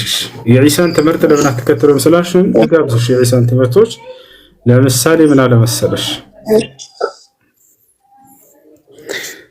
የሚቆራረጥ ከሆነ ንገሩኝ ልጆች። ያውና ኢሳ እዚህ ቦታ ላይ ምን አለ? የመርየም ልጅ ኢሳም አለ ይታያል። የመርየም ልጅ ኢሳም የእስራኤል ልጆች ሆይ እኔ ከተውራት ከበፊቴ ያለውን የማረጋግጥና ከኔ በኋላ የሚመጣውን መልእክተኛ ስሙ አህመድ በሆነው የማበስራችሁ ስሆን ወደ እናንተ የተላኩኝ የአላህ መልእክተኛ ነኝ አለ። አይሻረን ምንድነኝ አለ? አንደኛ የአላህ መልእክተኛ ነኝ አለ። ሁለተኛ ምን አለ? ከእኔ በኋላ የሚመጣውን ነብይ ወይንም መልእክተኛ ስሙ ሙሐመድ ወይንም አህመድ የተባለውን የማበስራችሁ ነኝ፣ እርሱን አደራ ተከተሉ እያለ ነው። አየሽ፣ አንደኛ ይሄ ነው። ዒሳ ምን እንዳለ ሌላ ቦታ ላይ ደግሞ ላሳይሽ። እኔ ነብይ ነኝ እያለ የተናገረበት ሶላትን ሰግዷል ወይ ስገድ ብሏል ወይ እሱንም ላሳይሽ ነው። ያውና የዒሳን ከህፃንነቱ ታሪኩን አላህ በማርያም በእናቱ ምዕራፍ የገለጸው የማርያም ምዕራፍ ይላል። ይታይሻል። ህፃኑም አለ ይላል ዒሳ ማለት ነው። እኔ የአላህ ባሪያ ነኝ አለ ዒሳ። ያ ሰላም መጽሐፍን ሰጥቶኛል ነብይም አድርጎኛል አለ። አየሽ ነብይ አድርጎኛል አምላክ አላህ ካለ በኋላ ሶላት ሲሰግድ ነበር ወይ ያልሽውንም ያውና እዚህ ጋር ሊመልስልሽ ነው። በየትኛውም ስፍራ በሆን ብሩክ አድርጎኛል አለ ዒሳ። በህይወትም እስካለሁ ሶላትን በመስገድ ዘካንም በመስጠት አዞኛል አለ። አየሽ ምን አለ? ሶላትንም ዘካንም እንድሰጥ አዞኛል አለ። ቀጥሎ ምን አለ? ለእናቴም ታዛዥ አድርጎኛል፣ ትዕቢተኛም ቢተኛም አላደረገኝም አለ። ከዚያ በኋላ ዒሳ ታዲያ ማንን አምልኩ ነው ያለው ለሚለው ጥያቄ ያውና ዒሳ አለ አላህን ጌታዬ ጌታችሁ ነውና እርሱን ብቻ ተገዙት አለ። አላሁ አክበር። ዒሳ ምን አለ? አላህም ጌታዬ ጌታችሁ ነውና ተገዙት፣ ይህ ቀጥተኛው መንገድ ነው አለ። አላሁ አክበር። ስለዚህ ዒሳ ዓለይሂ ሰላም የኔም ጌታ የእናንተም ጌታ እርሱ አላህ ነው፣ እርሱን ብቻ ተገዙት ብሎ ይሄዳል። ሶላትን ይሰግድ ነበር ለዛ ለአንዱ አምላክ ለአላህ። ዘካን ይሰጥ ነበር። ነብይ እንደሆነ አስተምሯል። መልእክተኛ እንደሆነ አስተማረ። እንዲሁም ከእኔ በኋላ የሚመጣ መልእክተኛ አለ፣ አደራ ሙሐመድን ተከተሉት ብሎ አስተምሯል። ሃይ እኮ ስለዚህ በእስልምና ያለው ኢሳና በኦርቶዶክስ ያለው ኢየሱስ ክርስቶስ አንድ አይደለም ማለት ነው። እንዴት አንድ? እዚህ ላይ ቁርአን ላይ ያለው ነገር መጽሐፍ ቅዱስ ላይ የለም አይደል? አላህም ጌታዬ ጌታችን ለምሳሌ ነውና ተገዙት፣ ይህ ቀጥተኛው መንገድ ነው አለ። አንድ አምላክ አለ እርሱን አምልኩት ብሎ ሄዷል ክርስቶስ። ላሳይሽ። በዚህ ዒሳ ዓለይሂ ሰላም የኔም ጌታ የእናንተ ጌታዎችም አምላክ አምላክ እንዳለው አስተምሯል። ለምሳሌ እዚህ አምላክ እንዳለው አስተማረ፣ እዚያም ላይ አምላክ እንዳለው አስተምሯል። እዚህም ላይ የአምላክ ባሪያ ነው ይላል፣ መጽሐፍ ቅዱስም ላይ የአምላክ ባሪያ ነው ይላል። እዚህ ላይ የአምላክ መልእክተኛ ነው ይላል፣ መጽሐፍ ቅዱስም ላይ ኢየሱስ እኔ የአምላክ መልእክተኛ ነው ይላል።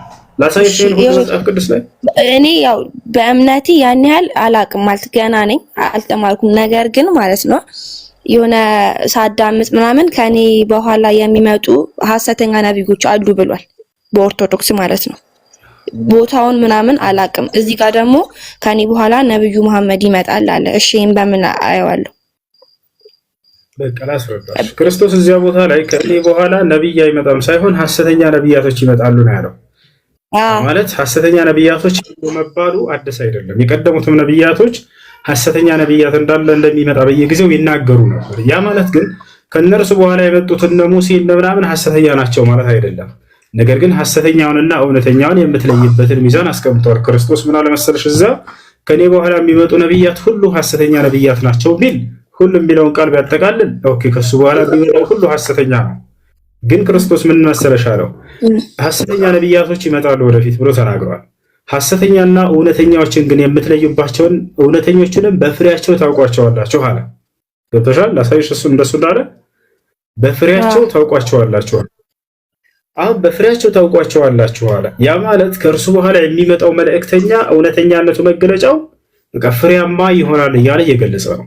ታዲያ አላህ በቁርአን ላይ ይህንን የመሲሁን ንግግር ለነቢዩ ሙሐመድ ሰለላሁ ዐለይሂ ወሰለም እና ለእርሳቸው ተከታዮች ገልጾታል። ምን አለ? ሙሐመድ ሆይ በወንጌል ላይ በመሲሁ አንደበት ላይ ፍሬያማ ብዬ የገለጽኩት አንተንና አንተን ተከታዮች ነው ይላል። ላሳይሽ ይሄን ቃል እንደተናገረ ቁርአን ነው። አዎ እኮ አምላክ አላህ ሱብሓነሁ ወተዓላ ፍሬያማ አምላክ አላህ ሱብሓነሁ ወተዓላ ያ ትንቢት በክርስቶስ አንደበት የተገለጸው ትንቢት ፍሬያማ ይሆናል የተባለው ነብዩ መሐመድ ሰለላሁ ዐለይሂ ወሰለም እና ትውልዳቸው እንደሆነ ይሄን በመሲሁ አንደበት ይሄንን ገልጫለሁኝ በአንተ በእርሱ አንደበት ላይ ያለ ይናገራል። በክርስቶስ አንደበት እኮ ይሄ ያለው ቁርአን ላይ ነው እንደዚህ የሚል በነብዩ መሐመድ ነው የሚል በኦርቶዶክስ ላይ ያለ ማለት ይቀጣ በመጽሐፍ ቅዱስ ላይ ያለ ከዚያም ሆነ አይጠበቅበት። ከዚያም አካልሽ አንቺ በሄድሽው አካሄድ ከሆነሽ እንሂድ። እዚያው ብቻ ከሆነ መቆም የምትፈልጊው አንቺ በዚያ ጥቅስ እምነትሽ ከክርስቶስ በኋላ የሚመጣ ነብይ ሁሉ ሐሰተኛ ነብይ ነው ብለሽ ነው አይደል የምታምኚው? እንደሱ ከሆነ ጳውሎስ ነብይ ነው አይደለም? ነው። ሐሰተኛ ነው አይደለም? ከክርስቶስ በኋላ ነው የመጣው አይደለም? ኧረ ስለዚህ ከክርስቶስ በኋላ ሐሰተኛ ነብይ ነው የሚመጣው ሁሉ የሚለው ስህተት ገደል ገባ። እሱን ጥቅስ ማለት ነው። ምክንያቱም ከክርስቶስ በኋላ ነው ጳውሎስ የመጣው ነብይ ነው ብለሻል። ነብይ ከሆነ ደግሞ ሐሰተኛ ነብይ ናቸው ብለሽ እንዳለ ወስደሻል። ያስኬዳል? እሱ አያስኬድም። ግን ይኸውልሽ ምን አለ መሰለሽ፣ አንቺና እውነትን ከሆነ መረዳት የምትፈልጊው ነብዩ መሐመድ ሰለላሁ ዐለይሂ ወሰለም የተገለጸበትን መገለጫ እንዳለ በመሲሁ አንደበት ላይ ነው ያሳየሽ። መሲሁ ከኔ በኋላ የሚመጣው ነብይ ብሎ ምሳሌዎችን አስቀምጧል። ወተሻል አይደለ? ለምሳሌ ከተናገረው መካከል አንደኛው እሱ ነው። እውነተኛውን ነብይ ግን በፍሬው ታውቁታላችሁ እያለ ይናገራል። ፍሬያማ የሆነ ዛፍ አለ አይደለ? ዛፍ አለ፣ ፍሬያማ የሚሆን አለ፣ ፍሬያማ የሆነ አለ። ክርስቶስ ምን አለ? ነገር ግን እውነተኛውን በፍሬያማነቱ ታውቁታላችሁ እያለ ይናገራል። ታዲያ ነብዩ ሰለላሁ ዐለይሂ ወሰለም አላህ ሲገልጻቸው ፍሬያማ ብዬ ዛፉ በቃ እንደሚያፈራ ብዬ የገለጽኩት በመሲሁ አንደበት አንተን ነው ብሎ ቃል በቃል ይናገራል። እንደኛ ይሄ ነው ማየት እፈልጋለሁ። ተይቆል ሰይሻል ነው። ኦኬ እሺ፣ አመሰግናለሁ ስለነበረን። ያው ጥያቄ ይሄ ነበር ማለት ሁለቱም ነብይ ከሆኑ ለምን የኢሳን አይከተሉም የሚል ነበር። አመሰግናለሁ። ሌላ መጨመርልሽ እንዳው ከዚህ ጋር በተያያዘ ማለት ነው ክርስቶስ ከመሐመድ በኋላ ሌላ መልእክተኛ መጥቶ አይመጣም። ነብዩ ሰለላሁ ዐለይሂ ወሰለም ሲናገሩ ግን ከኔ በኋላ ሐሰተኛ ነብይ ይመጣል ብቻ ሳይሆን ያሉት እኔ መደምደሚያውና መጨረሻው ነብይ ነኝ አሉ። ክርስቶስ እንዲህ አላለም። ማንም መጽሐፍ ቅዱስ ላይ ከእርሳቸው በኋላ ማንም ነብይ እንደማይመጣ አረጋግጠዋል። አላህም በቁርአን ላይ አረጋግጠዋል። አንተ ግን የነብያቶች ሁሉ መደምደሚያ ነህ ብሎ አረጋገጠ። ካንተ በኋላ አዲስ ነብይ አልልክም ብሏል። ወላኪን ረሱሉላህ ወኻተመ ነብይን አለ። አንተ ግን የእኔ አምላክ መልእክተኛና የነብያቶች ሁሉ መጨረሻና መደምደሚያ ነህ አለ። አንዲትም ቦታ ላይ መጽሐፍ ቅዱስ ላይ ከነብያቶች መካከል አንዱ ነብይ ክርስቶስ የሚሆን ማንም እኔ የመጨረሻ ነብይ ነኝ ከእኔ በኋላ ነብይ አይነሳም ብሎ የተናገረ የለም። ገብቶሻል አይደል? አንደኛ እሱ ነው። ይሄ እንግዲህ የተናገሩት ማናቸው? ነብዩ ሰለላሁ ዐለይሂ ወሰለም ቃል በቃል ሐዲስ ላይ አነ ኻተሙ ነብይን አሉ። እኔ ነብያት መደምደሚያና መጨረሻ ነኝ። ላ ነብይ ባዕዲ አሉ። ከእኔ በኋላ ነብይ የለም አሉ። ኩሉሁም ከዛቡን አሉ። ሁሉም ከእኔ በኋላ ነብይ ነኝ ብለው የሚነሱ ሐሰተኞች ናቸው ብለው ተናገሩ። ሁሉም ልብ በይ። ክርስቶስ ግን ሁሉም ሐሰተኛ ናቸው አላለም። ሐሰተኛ ነብያት ይነሳሉ ብቻ ነው ያለው ክርስቶስ። እውነተኛውን ግን በፍሬው ታውቁታላችሁ አለ። ስለዚህ አንድ እውነተኛ ነብይ እንደሚመጣ እየተናገረ ነው። ያንንም ፍሬያማ የሚሆን ብሎ ገልጾታል ባንደበቱ። አላህ በቁርአን ላይ ነብዩ መሐመድ ሆይ በወንጌል ላይ ፍሬያማ ብዬ የገለጽኩት አንተንና ትውልድህን ነው ብሎ ቃል በቃል ተናገረ። ከተሻለ ነው ያ እሺ እሺ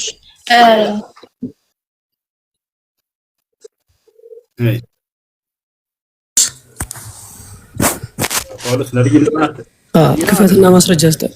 ጳውሎስ ነብይ ለመሆኑ ማስረጃ ስጠን። አንዴ ተረጋጋ። ሰጣለህ። ጳውሎስ ነብይ ነው አይደለም? ነብይ አይደለም፣ ሐዋርያ ነው። ነብይ እንደሆነ ነብይ ከክርስቶስ በኋላ የለም አይደለ?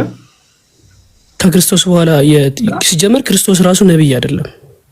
ነብይ ነኝ ኢየሱስ ክርስቶስ ሲጀመር ቆይ መጽሐፍ ቅዱስ ክፈትና የመጀመሪያው ጥያቄ ኢየሱስ ክርስቶስ ነብይ ነኝ ያለበትን አንድ ክፍል ስጠኝ።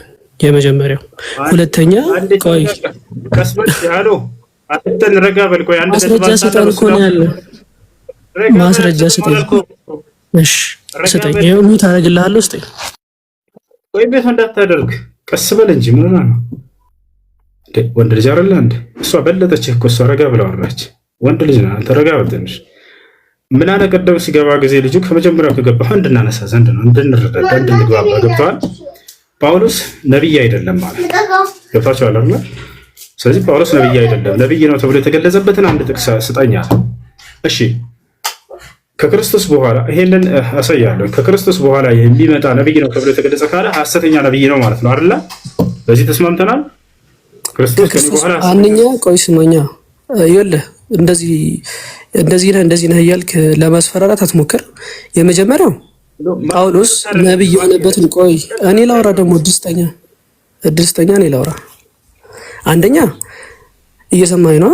አንደኛው ጳውሎስ የትኛውም የመጽሐፍ ቅዱስ ክፍል ላይ ከሐዋርያ ውጭ እኔ ነብይ ነኝ ያለበትን አንድ ክፍል ትሰጠኛለህ። ሲቀጥል ኢየሱስ ክርስቶስ ራሱ ነብይ አይደለም።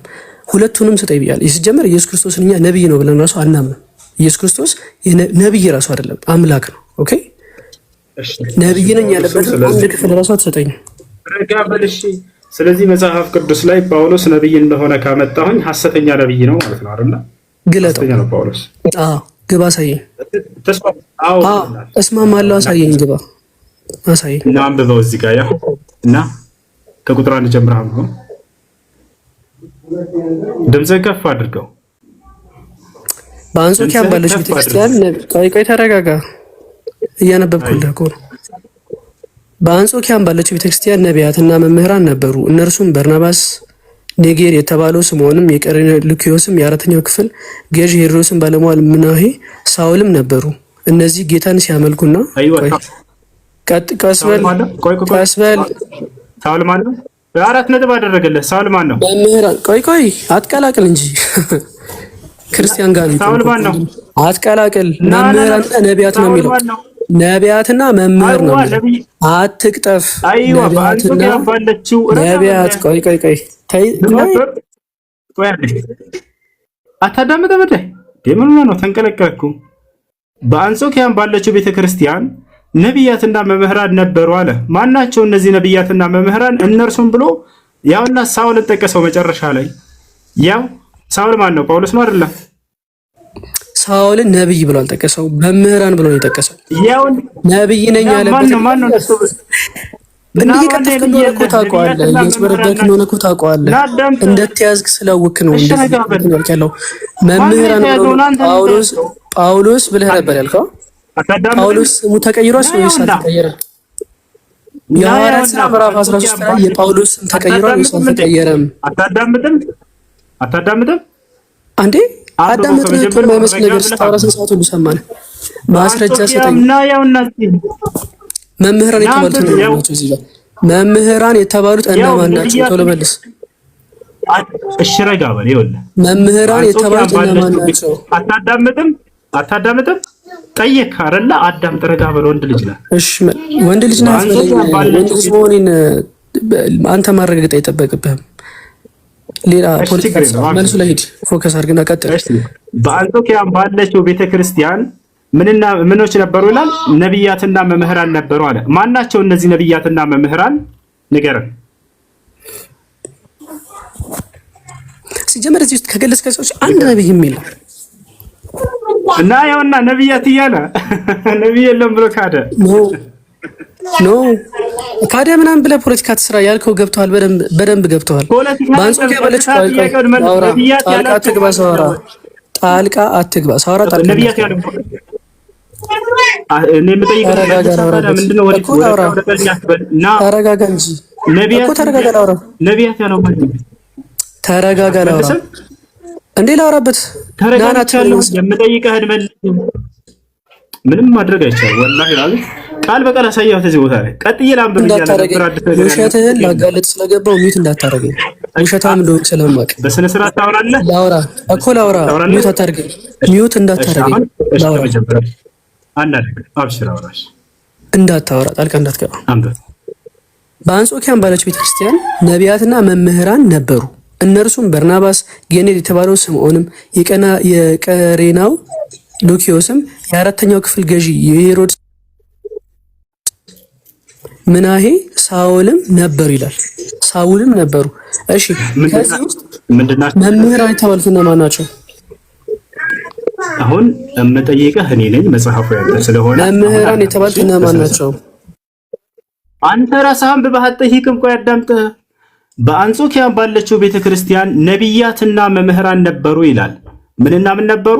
ነቢያትና መምህራን። ማን ናቸው እነዚህ? ጳውሎስ አለበት ከነሱ መካከል። እነዚህ ነቢያት ማን ናቸው? እዚህ ነቢያት ብለህ የጠቀሰው ማን ነው? መልስ። ነቢያት ያለው ማን ነው? ማን ነው ነቢያት ያለው? እነዚህ የተዘረዘራቸው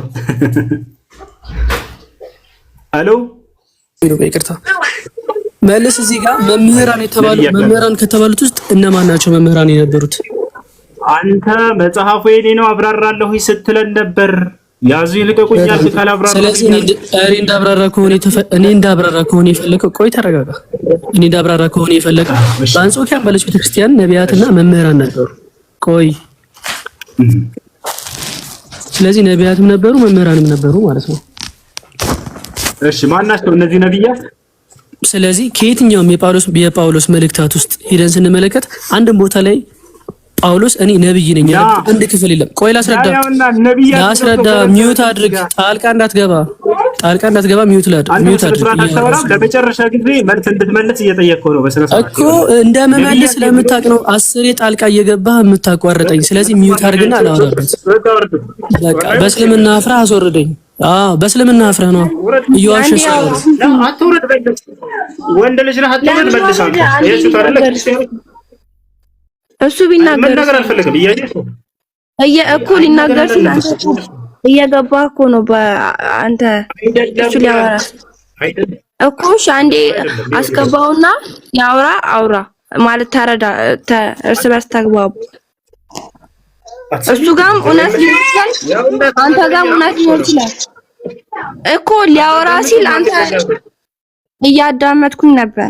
ለዛ እየበራኮ ነው እየሰማነው እኮ ነው። ጤነኛ አይደለች እንዴ? አውራል ያው እዚህ ቦታ ላይ ነብያት ያለው ማንን ነው ስለው ጊዜ በቃ እናገርም እኮ ሊያስረዳ ሲል እኮ ነው አንተ የምፈጣጥነው አይደል? እንደሚያስረዳው እየሰማነው ነበር እኮ ሸጌቶ ብሎናሽ እኮ አንተ በማል እየገባ ነበር። እሱ እስቲ አሁን ስጣውና ያውራሽ። አልገባሁም ይኸውልሽ አዳምጪ። አልገባውም አዳምጪ። እያወራ እየሰማሽው አይደል እንዴ? በስነ ስርዓት ተናገር ባከን መልስ እያልነው ሊመልስ አልፈለገም። እዚህ ቦታ ላይ አምጣልኝ ማስረጃ አለን ያመጣሁለት። በአንጾኪያም ባለችው ቤተክርስቲያን ነቢያቶች አዳምጪ፣ ረጋ በይ በፈጠረሽ በፈጣሪ ስም። በዚህ ቦታ ላይ ምን አለ? በአንጾኪያም ባለችው ቤተክርስቲያን ነቢያትና መምህራኖች ነበሩ፣ እነርሱም ጳውሎስ ብሎ ጳውሎስን አካተተው። አይ እዚህ ቦታ ላይ ነብይ ያለለም በቃ ነው። መጽሐፉ ግን ነቢያቶች ብሎ ዘረዘራቸው። እነርሱም ብሎ ጠቀሰልሽ። እነርሱም እያለ ያለው ነቢያቶችን ነው። ነቢያቶችና መምህራኖች ናቸው ብሎ ጠቀሳቸው። መጽሐፉ ታነዳለሽ ነው አንብቤዋለሁ እኮ ነው አንብቤዋለሁ። እሱ ግን ሊያስረዳክ ነበር አይደል? ምንድነው የሚያስረዳው ነገር እና እኔ ምን አውቃለሁ? አሰማው እንዴ እሱን እኮ እንስማውና በአማርኛ ስለምንችል መሰለኝ ገራችን አንብባን በትክክል አታወራም እንዴ አንተ ራሱ እኮ ሊያስረዳክ ሲል አስወረድኩ። ለምን እንዲያስረዳ እድል ሰጠነው። ብዙ ጊዜ አላንቺም 50ኛ ጊዜ ላስረዳሽ አስረዳና ወጣንለት ማስረጃ ሳይ ነብይ እንደተባለ አለ። ያው ነቢያቶች ብሎ መጽሐፉ ገለጻቸው፣ ዘረዘራቸው። ወጣቸው አይደል? በሌላ ፖለቲካ አስተስራ ክርስቲያን ነው ፊት የቆመው ምናምን ማለት ጀመረ። አኺ መጣልህ እዚህ ማስረጃ ነቢያቶች ናቸው ብሎ ዘረዘራቸው መጽሐፉ። እሺ ነቢያት የተባሉት እዚህ ቦታ ላይ ማን ናቸው? ሰው በቃ አልናገርም። ምን ይሻላል? ነቢያቶች ናቸው ብሎ ዘረዘራቸው። ስለዚህ ከክርስቶስ በኋላ ነቢያት አለ ብላችሁ ተቀበሉ። አይ አንቀበልም ካላችሁ እነ ጳውሎስ ሁሉ ሐሰተኛ ሊሆኑ ነው ማለት ነው። ምክንያቱም በአንጾኪያ ባለችው ቤተክርስቲያናት ያሉ ነቢያቶች ብሎ ገለጻቸው፣ ዘረዘራቸው። ይሄ ነው። እሺ ጥያቄ ያለው ካለ ገብቶ ጠይቅ ይችላል። ማውራት ቢፈልግ በዚህ ጥቅስ ላይ ቢፈልግ ይችላል፣ ማውራት ይችላል። ግን በስነ ስርዓት እሺ፣ በስነ ስርዓት ታወራላችሁ። እሺ ኮሜንት ላይ አላህና መልእክተኛው የሚሳደቡ ክርስቲያኖች ካሉ ዲዮት አድርጓቸው። ከየት እንደምትመጣ አላውቅም። መሳደብ እንትን መፍትሄ ሊሆን አይችልም። እሺ ቅዱሳን፣ እሺ ጥያቄ ያለው ካለ ገብቶ ጠይቅ ይችላል። ያ አስገባ፣ በተራ መግባት ትችላላችሁ። ክርስቲያኖ ከፍቴ ቆማላ። እሺ አድሚኖች ያላችሁ በተራ አስገባችሁ። ጥያቄ ያለው ክርስቲያን ካለ 3 ቁጥር ይላል። እሺ ክርስቲያን አለ። ሰላም ወሶ ሰላም፣ እንዴት ነህ? አላህ እግዚአብሔር ይመስገን። እሺ ጥያቄ አለ? አይ ጥያቄ ሳይሆን ከስር እያዳመኩ ነበረ። ምን ረጋ ብላችሁ ሀሳብ ብትለዋወጡ አይሻልም? አንተ ከምትባባሉ እንዳሰብ። እሺ አሁን እስኪ ሄድ። አንተ ማውራት የምትፈልገው ነገር አለ? ትቀጥላለህ ወይስ አትቀጥልም? ወይስ በጀመረው የምትፈልገው ጠይቅ ወይ እኛን ጠይቀህ ምረጥ። አሁን አንተ ነህ ያለኸው እሱ አይደለም። ታወራለህ። አይ ይመጣል። እኔ እንዲህ አስገባውና ይመጣል። አይ አስገባሽ፣ ችግር የለውም። ግን በስነ ስርዓት ረጋ ብለህ አውራ በለው።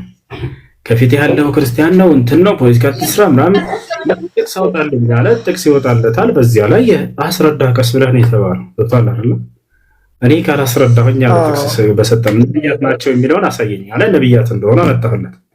በዚህ ላይ ማስረዳት የሚፈልገው ነገር ካለ አይ እነዚህ ነብያት አይደሉም ብሎ ከሸመጠጠ ችግር የለውም። ይወጣል አይደለ ነብይ ናቸው ካለ አሁን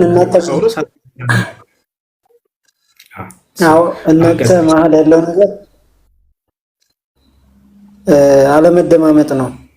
እሱም እዛ ሲናገር አንተም ይሄን ስትናገር በዚህ መሀል ሰዓት እንጂ የምትበሉት ምንም ትቀጥላለህ። አንተ ክርስቲያን ነህ አይደለ? በነገራችን ላይ ለምን ክርስቲያን ሆንክ? እግዚአብሔር ክርስቲያን ሆን ብሎ አዞሃል መጽሐፍ ቅዱስ ላይ ወይንስ በራስህ ደስ ስላለህ ነው ክርስቲያን ሆንክ? ደስ ስላለኝ ነው እንጂ እግዚአብሔር አላዘዘህም ክርስቲያን ሆን ብሎ። ያላዘዘበትን ማስረጃ ሰጠኛለህ። አዟል ካለ ሰውየው ያዘዘበትን የታዘዘበትን ማስረጃ እሱ ነው የሚያመጣው። እኔ ለምሳሌ ሙስሊም ለምን ሆንክ አምላክ ያላህ ሙስሊም ሆን ብሎ ስላዘዘኝ ነው። ነገር ግን አንተን ክርስቲያን ሆን ብሎ አዟል ወይ መጽሐፍ ቅዱስ ላይ ወይንም ክርስትና ሃይማኖትን ተከተል ብሎ አዟል ወይ መጽሐፍ ቅዱስ ላይ? አይ አላዘዘህም አልከኝ እኮ ቀድመህ። አላዘዘህም ስትለኝ ደግሞ ማሳይ ጥያቄ ነው የተጠየቀው። አዞህ ነው ክርስቲያን ሆንከው ወይንስ በራስህ ደስ ስላለህ ነው ያልኩህ። አትዋሽ። ስለዚህ እግዚአብሔር አዞህ ከሆነ አዋዞኝ ነው በል። አይ አላዘዘኝም ግን ዝም ብዬ ነው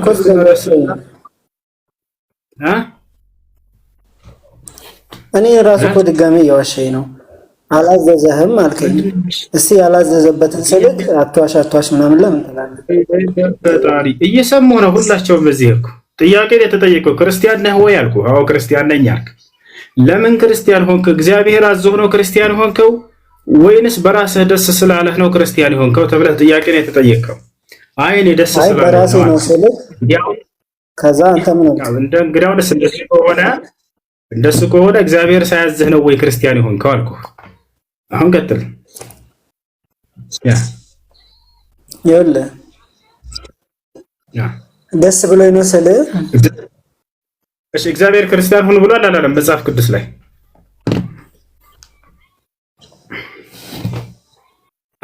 ብሏል። ማስረጃውን አጠገቤ የለም። አንድ ስልክ በዚች ብቻ ነው የገባሁት። እኔ ሌላ ስልክ አለ መጽሐፍ ቅዱስ 81 አሐዱ ኦርቶዶክስ ነው አውጣልሃለሁ እሱ ወይንም 66 ነው አውጣልሃለሁ። የት ጋር ነው እግዚአብሔር ክርስቲያን ሁኑ ያለው? ቆይ አንዴ እንደዚህ ማስታወሳትም አንዴ ላውጣ። አይሽ አውጣ። ሌላ ክርስቲያን ካለ እስከዛ እንቀጥል ይችላል። አድሚኖች ካላችሁ አስገባቸው። እሺ ክርስቲያን አለ? አሎ አትስማዑን ከላሚ ወላ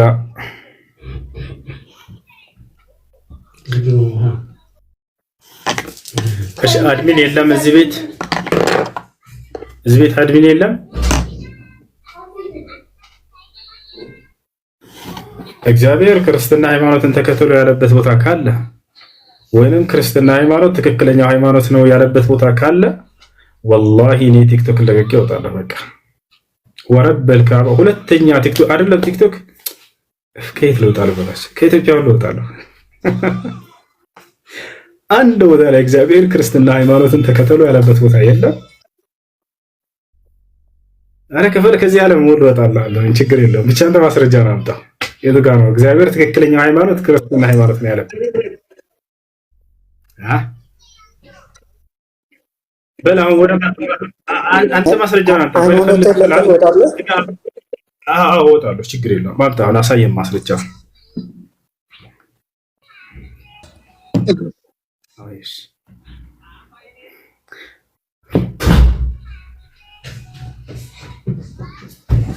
እሺ ጥያቄ ያለው ካለ መቀጠል ይችላል።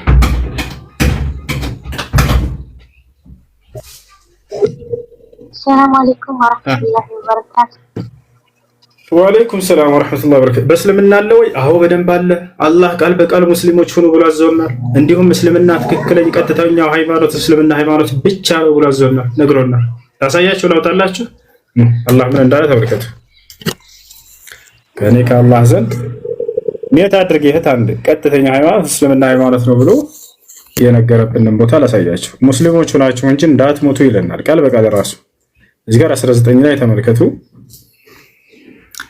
አላህ ዘንድ የተወደደ ሃይማኖት እስላም ብቻ ነው ብሎ ቃል በቃል ራሱ አላህ ይናገራል። ልክ እንዲሁ አደራ ሙስሊሞች ሆናችሁ እንጂ እንዳትሞቱ እያለ ያዘናል። እሱን ደግሞ ላሳያችሁ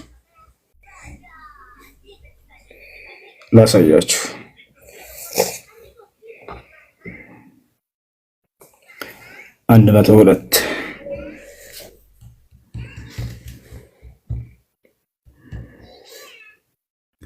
ያው አምላክ አላህ Subhanahu Wa Ta'ala ራሱ ምን አለ? እናንተ ያመናችሁ ሆይ አላህን ተገቢውን መጠንቀቅን ተጠንቀቁት፣ እናንተ ሙስሊሞች ሆናችሁ እንጂ አትሞቱ። ያው እናንተ ሙስሊሞች ሆናችሁ እንጂ አትሞቱ እያለ አላህ Subhanahu Wa Ta'ala ይናገራል። ስለዚህ አምላክ አላህ Subhanahu Wa Ta'ala ራሱ የደነገገልን ሃይማኖት ነው ማለት ነው። ራሱ ሙስሊሞች ሆኖ ብሎ አዞን። እስልምና ትክክለኛ ሃይማኖት እርሱ ብቻ ነው ብሎ ነግሮ ነቢያቶች ራሱ ብታያቸው ላሳያችሁ እችላለሁ። ያዕቆብ ቃል በቃል አደራ ሙስሊሞች ሆኑ እያለ ያዛቸዋል። ወጣ እንደ ልጁ አለ ገስት ላይ ሰው አይታየኝም። ፈርተህ ነው ወይም አታስገባኝ ላ ኢየሱስ ነው የሚፈራው። ኢየሱስ እንደሚፈራ ላሳየህ መጽሐፍ ቅዱስ ላይ በጣም በርካታ ቦታ ላይ እኔማ አልፈራም ያው አለ ኢየሱስ ይፈራል ይላል መጽሐፍ ቅዱስ ላይ ግን ላሳይ ከፈለክ እግዚአብሔር እሺ እንዴት አመሽ? ደህና አልሐምዱሊላህ። ኢየሱስ ይፈራል አይፈራም? እስኪ ንገራቸው አንድ ሄል እውነት አፈንዳው ለዚህ ክርስቲያን ታች ላሉ ልጆች ይፈራል በላቸው። ኢየሱስ ይፈራል አይፈራም?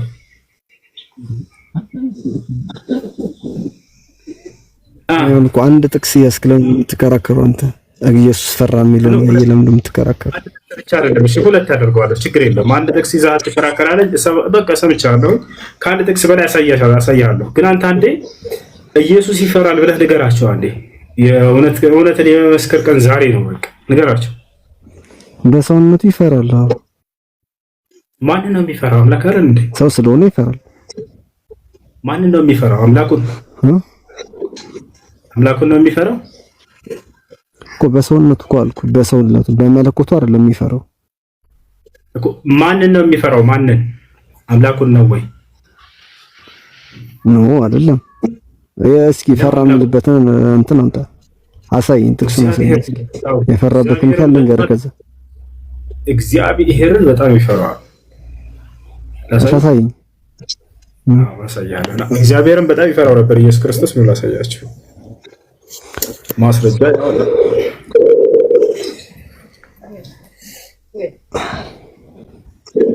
አንድ ጥቅስ ብቻ አይደለም ማሳየህ፣ ብዙ ጥቅስ ነው። አንዴ መጀመሪያ ላሳየህ።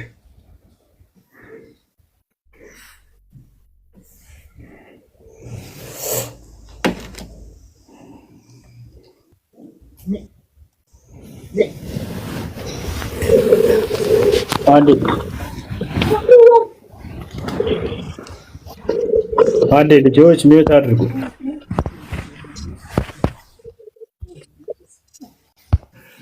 እሺ ያው እነዚህ ጋር አንብበው።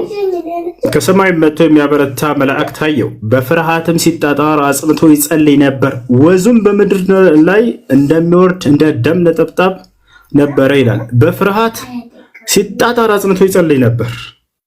ያ ኢየሱስ ክርስቶስ ይፈራ ነበር። ምን ትላለህ? ይጸልይ ነበር ጭራሽ ወደ አምላኩ በፍርሃት አለ። ይፈራ ነበር። አየኸው አየኸው። አሎ ሌላ ብጨምርልህ አልበቃ። ክርስቶስ በጣም አምላኩን ይፈራው ነበር። ቃል በቃል ሌላ ቦታ ለስተህ እግዚአብሔርን ይፈራዋል የሚል ለእግዚአብሔር ይገዛል ሁላ ለአብ ማስረጃ ስተህ